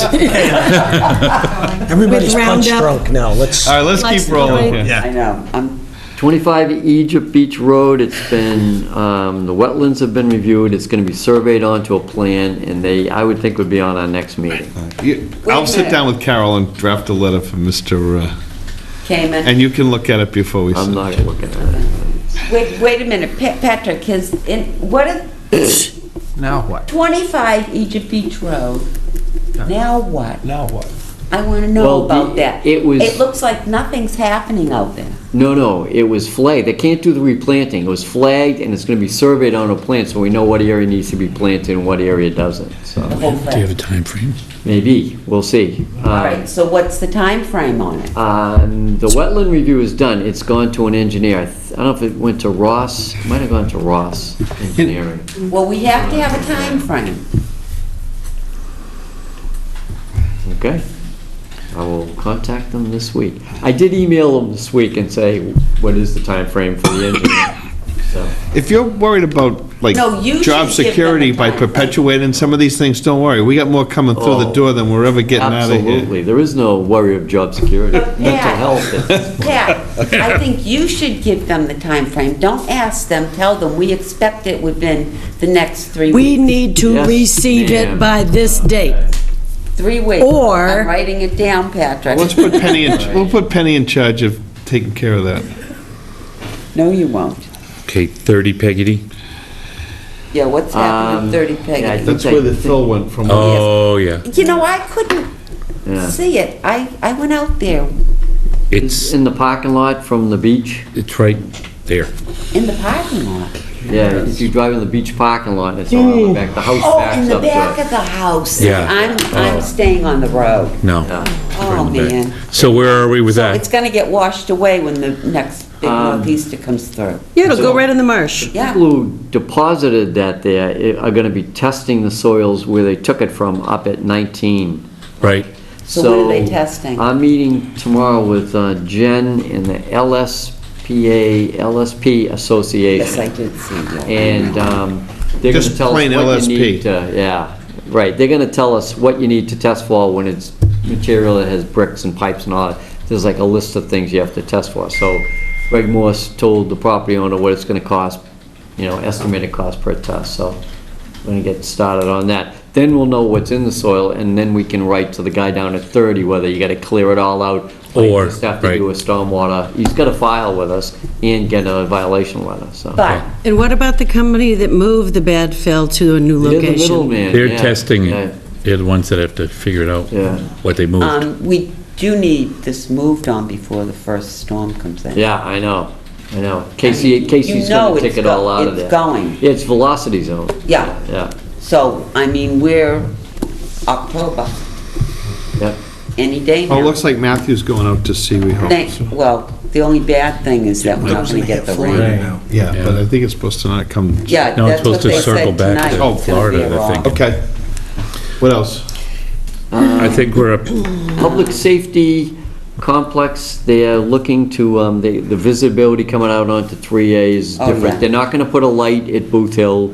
They're won't not have gonna put an extra lane coming to the police station, so it's So- really bad. So Pat, can I ask you a question on that? I mean, cutting that visibility is gonna go into the buffer? Originally, they were gonna be able to cut but not remove, not Right. excavate, yeah. But they're cutting in the buffer zone to get that view. The thing they showed me, they would be cutting in the wetland. All right. So if it's buffer, we can allow it, and we actually expected it. Right. But once they said, gee, we might have to dig out that wetland, that's not in the permit, it's wetland reduction, you'd have to go back, open up the order and ask to be able to do it. As long as it's done in public, and if it's absolutely needed for public safety, we can approve it, but you can't just, Have we got a formal, request for that yet? after I sent my letter, I haven't seen anything from them. yeah, I went over there today. That's pretty thick stuff there. Boy, they fly through there, right Yeah. down there. People are going 50 miles an hour, and all of a sudden, someone turns into the Yeah. police station. It's a bad spot. Should have had a light at Booth Hill. Yeah. Yeah, but Yeah. you see, it's a state highway, Right. and So- the state keeps saying there isn't enough traffic. Right. Well, just when you're talking with them, or if they're coming before us, I mean, I'm kind of curious where we are. The mounds were sort of a thing that wasn't really established, depending on how much material was left over, and the planting on the mounds, there's still a walk Right. path to go behind there. Yeah, we can And bring and that maybe we all can up. look at a couple of things and see where we are with that. Just be curious. Yeah, I think there's less material for the mound than they thought there was. Right. The person from VTech or Viratech is it Lori Bates? Yeah, yeah. And she seemed pretty helpful. Really helpful. So- Yeah, she's good. Okay. But the plantings, once they plant those mounds, it should be okay. Right, well, let's see. That's what I just No, want to I make sure we wanna- get what And we're... reestablish the trail. Yeah. Well, in the trail, I can kind of understand them not doing it yet, because I don't think I'd want people walking there and then walking over to the site. Yeah. You know? Okay. Okay, Bartlett Fields, what's his name? Chris Lucas and Up at Tom top. Libby are Last gonna one. be going out to survey the field for wetlands, but there's 3 parcels out there now, and I think the total is like 30 acres. But off of Clap, it's what, 15 or 16? Yeah, If the other 2 parcels are only for conservation and no other purposes, we don't need to survey them, we can save a lot of money. right, The Clap Road is open use, depending on what we find out there. yeah. Do you know if those other 2, like the Whitcomb one, the ones off of Whitcomb, were deeded to us or to? So I think that, I think...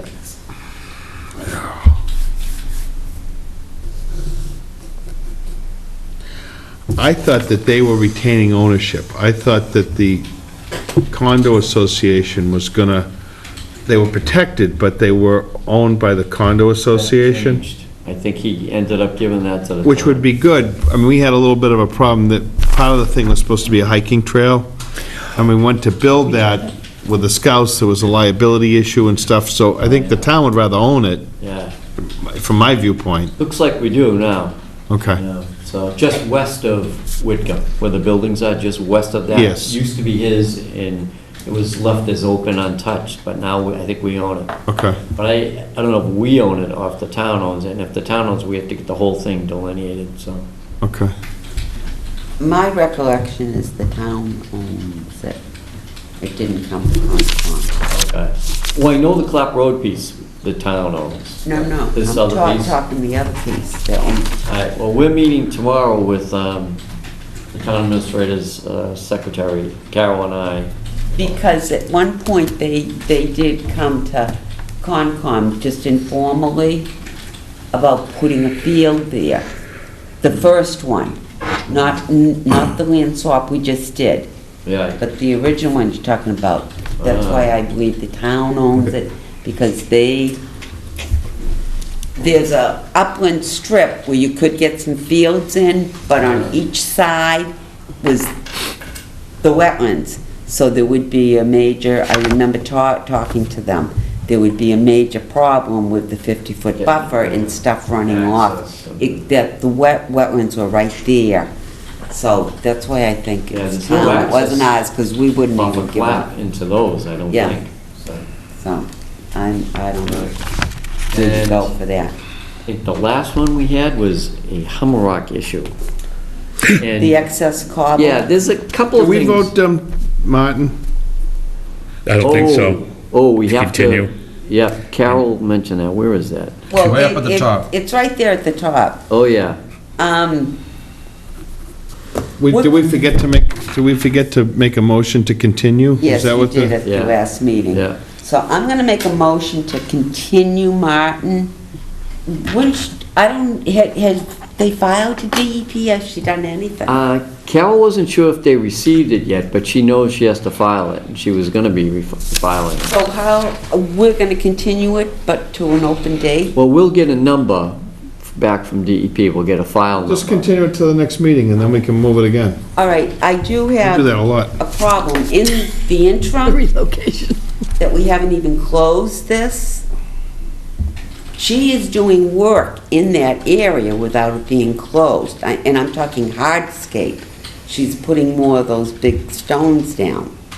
When I was out there before I left, she had done quite a bit of more stone, you know, I don't know, the make-believe. Near where the fish pool is. All around there, and she had a walkway that she was getting ready to put it down on and stuff. And she doesn't have permission to... Well, you can't just start the work and then say you'll file? Well, yeah, I guess. No, you say, I didn't know I needed to file. Yeah. And then the next position Well, is the she has contractor. filed, but First time. she doesn't have, she's doing stuff that we didn't give her Okay, permission so- to, is what I'm saying. Can we give her So, a stop work type of thing until, thing is, if she files, she can ask to have some of those things included, and we can say either yes or no. She already filed. She hasn't sent it into DEP, so you're thinking... So we need to But do we a had stop work. hearing on it. I thought we had a violation hearing. No, she brought in a notice of intent, we opened it. How can we continue something that hasn't been opened? Good point. And what I am saying, there is work being done out there, hardscape, that was never filed for. So she needs to stop work Go get her, Pat. yeah, can we Put just it on the list. with a stop work. time out until we get it straightened out? All right, Yeah. I make a What- motion that we continue Martin, 264 Clap Road to October 26th at 6:45. Second? All in favor? Aye. Aye. Aye. Now we got the excess cobble. Okay, Lisa pulled out some information from Coastal Zone Management, I think it was, or DEP, the guide to beach nourishment, and there's a lot of stuff in there about cobble, but we also talked to Rebecca about the extra cobble that's out on the street, and she said if it was put there by plows or man or whatever, we may be able to do something about using it.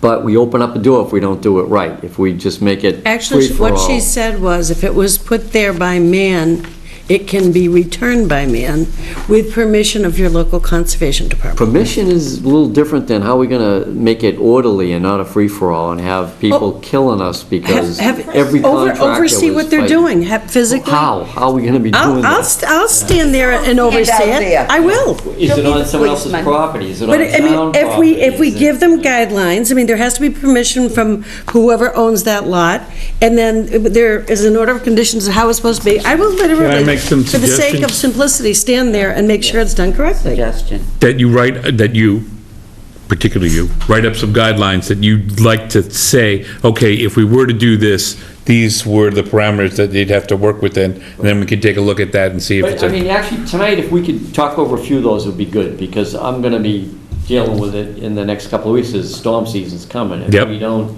have everybody's ideas, we need to start thinking You about may not have that much time. Right.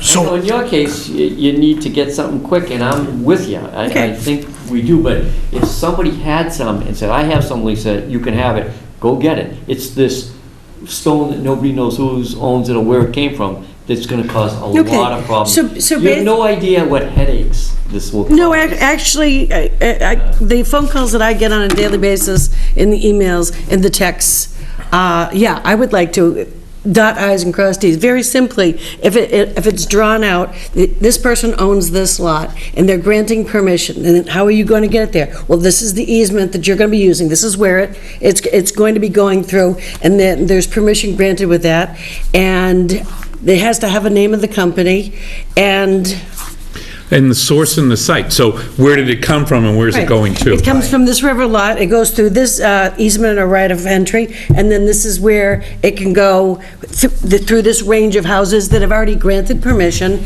to allow cobble and store materials to be returned to the beach. The key is, though, you gotta make, if you want people to follow it, you kind of, little like Bill said, you gotta make it simple. And make it like a minor activities permit. Because 80% of the people right now just move the stone. Right. And when you start making it difficult, then they're not coming. They're not But gonna, we made the minor activities permit, we've issued over 100 of them. So Right. some people are following it. Right. But this is different because it's not on their property. yeah, This no, is- I'm just saying though, Right. this has been going on. 80% of the Right. people down there get equipment and get it done. Right. And I'm just saying, if you want to get people Right. to come and have your Lisa, involvement. just go take it.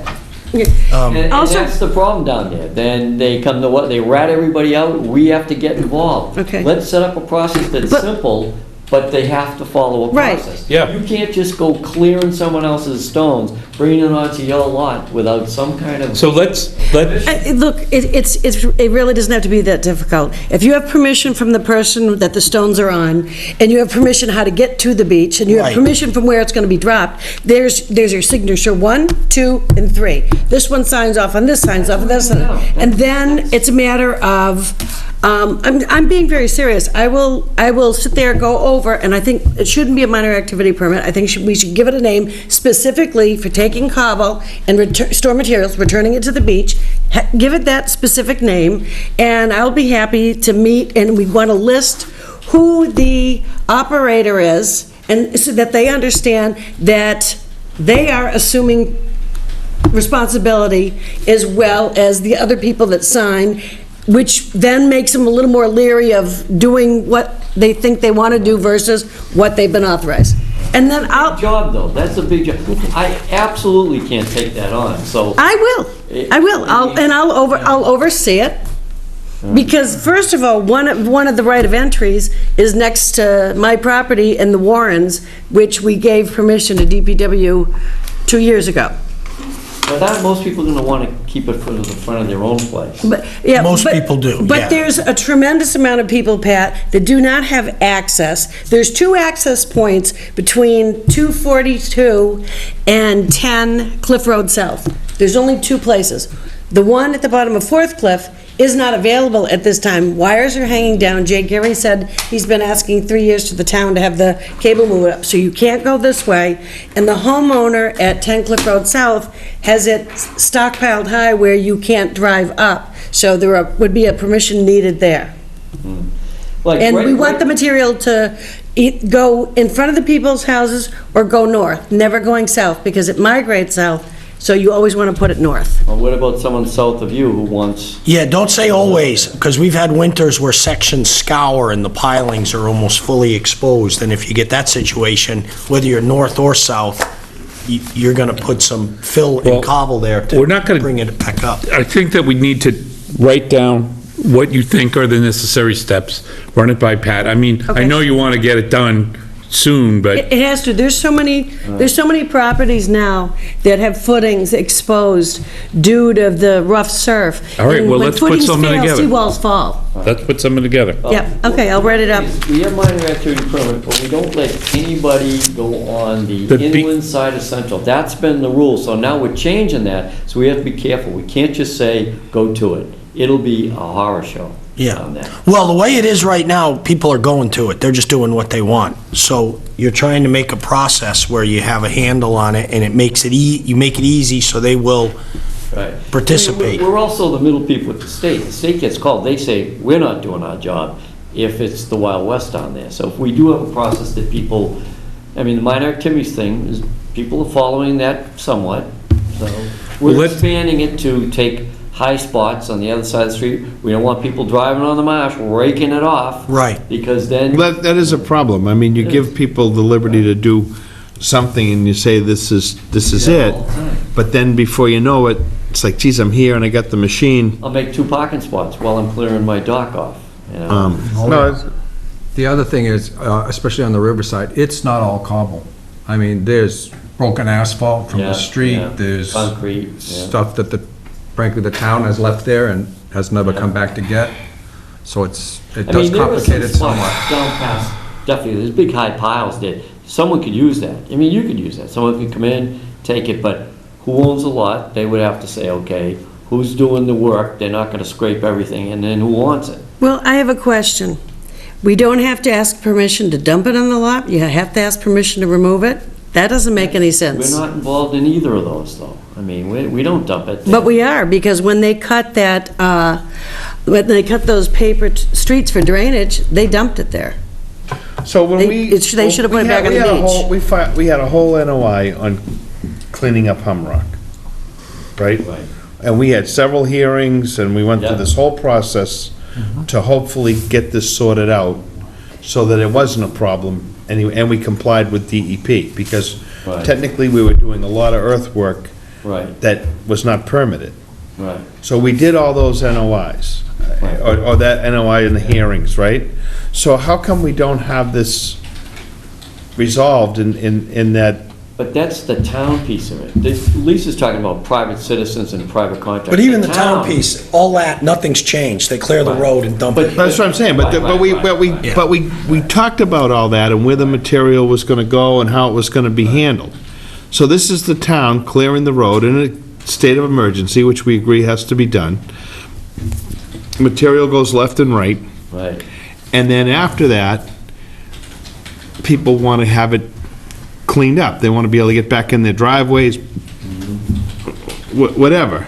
And a lot of them are doing it on their own because the town's Because not... DPW states that they will not come back and remove it. So, to your point, first people can clean up their own property because they have a right to do that and they get a minor activities. But if it's been placed by the town on the other side,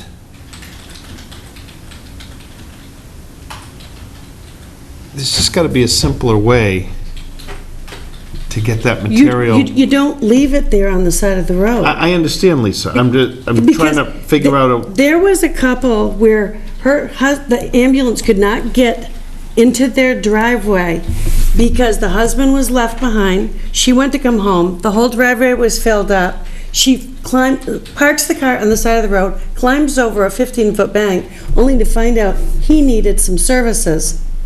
Right. And there was no way of clearing But it. that's on their property. That's what I'm talking, But what you're talking... DPW dumped it there to I prevent them understand. to get in. But our discussion right now is excess material that's not on people's property. That's the stuff that you want to deal with. Right, what's the town say? They own like 10-foot easement on the side of the 7 road? on that side, or 10, or, yeah, Okay. it is. So that first 7 or 8 feet is the town's... Right. Right?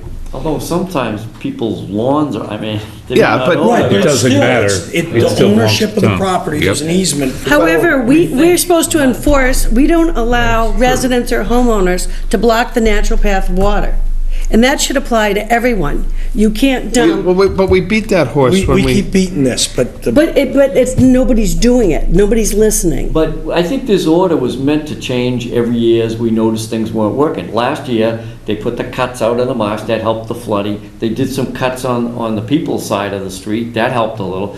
We need more changes, so we'll just keep on them for their order to make it better. I mean, it's not perfect, it's not gonna be. Well, I think it's also important that there has to be some communication to the operators. I mean, the ones that I talked to, when I asked what direction did you receive, and I got nothing.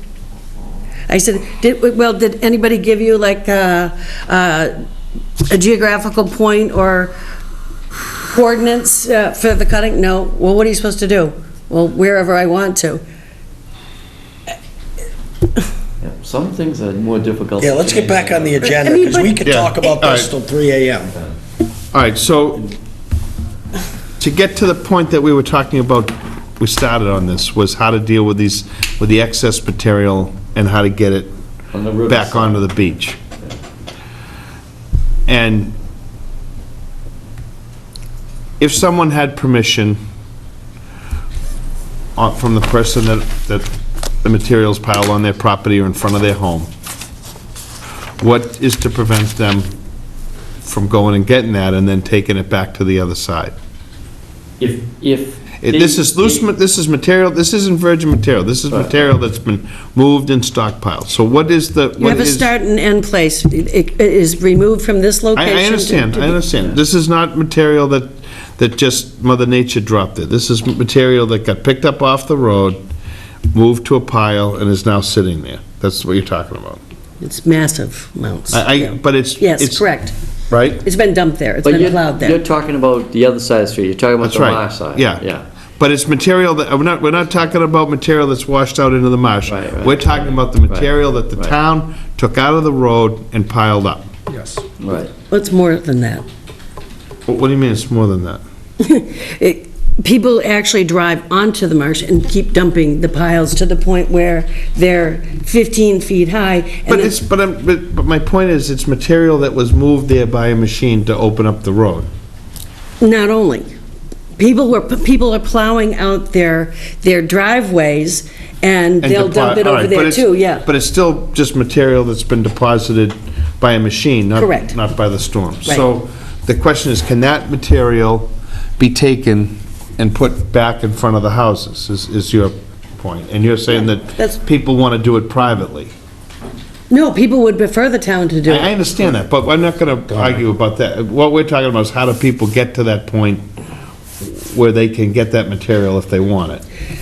Through a form that says, this is the location of the material, and whoever owns that lot grants permission to an operator, to the person on the receiving end, and which right-of-way are they gonna enter the beach with. And So where's you it know- gonna end up? Right, and that's the And final only location, right. point that I'd add to that is make sure we are identifying the type of material that's being moved. So it's the type, and then where's it coming from with the permission, then how is it getting there? Yep. Then where's it going to with the permission? Right. But is it on town property, is it on some? Yeah. There is no way of telling. When you go out there, you can't tell at all. No, I know.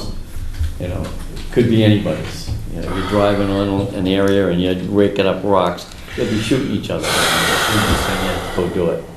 You know? Well, they've already been doing it for decades with And they are no, shooting each other. right, with no input from us. Well, I mean, part two of this process is to get permission from the property owner.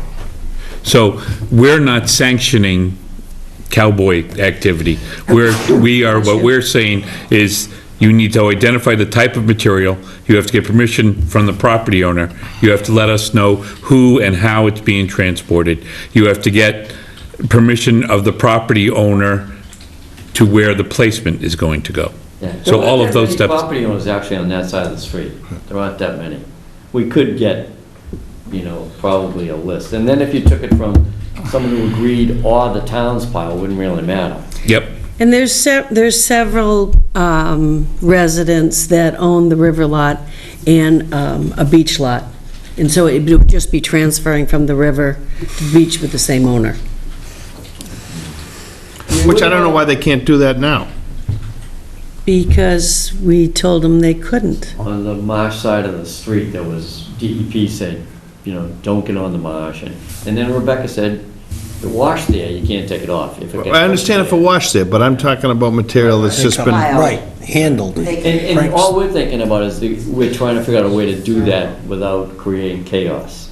Right. It sounds like Lisa has a good idea with a forum where you get. I've talked to several operators too that are very well versed in Humrock and the marsh.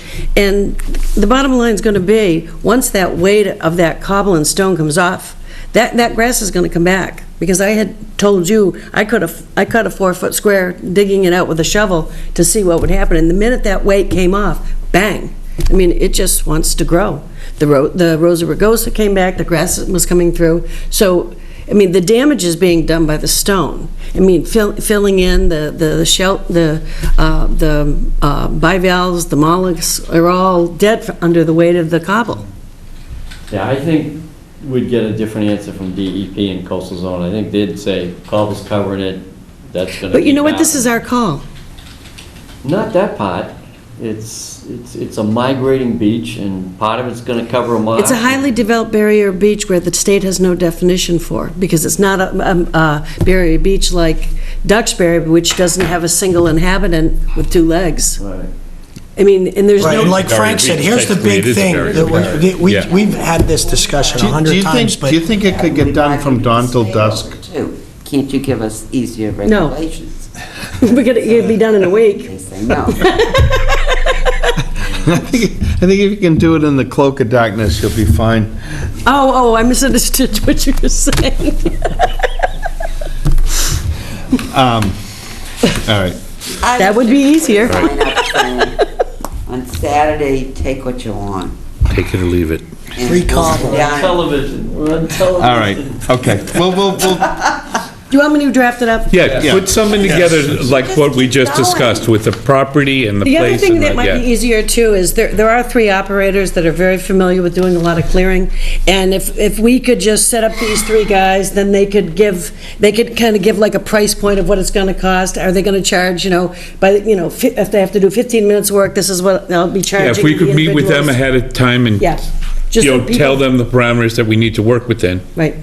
It might be a good idea Yeah. to have 3 people that are on board and And already like a price sheet. aligned with our. Why are we kind doing, of- why are we involved in pricing and stuff? I don't know. And the guys that Because aren't We're just trying to make it for Because the, that's the first thing Aren't people that ask three, me. you're gonna say, Well, what how much about do you us? think this Yeah. would be? And We don't want to get involved. I it'll mean, be we like don't wanna get drain involved. layers. Oh, no, they're just asking me because I'm their neighbor, Okay. so. Okay, let's Okay. go. Where else are we? Yeah, I think we did. Done.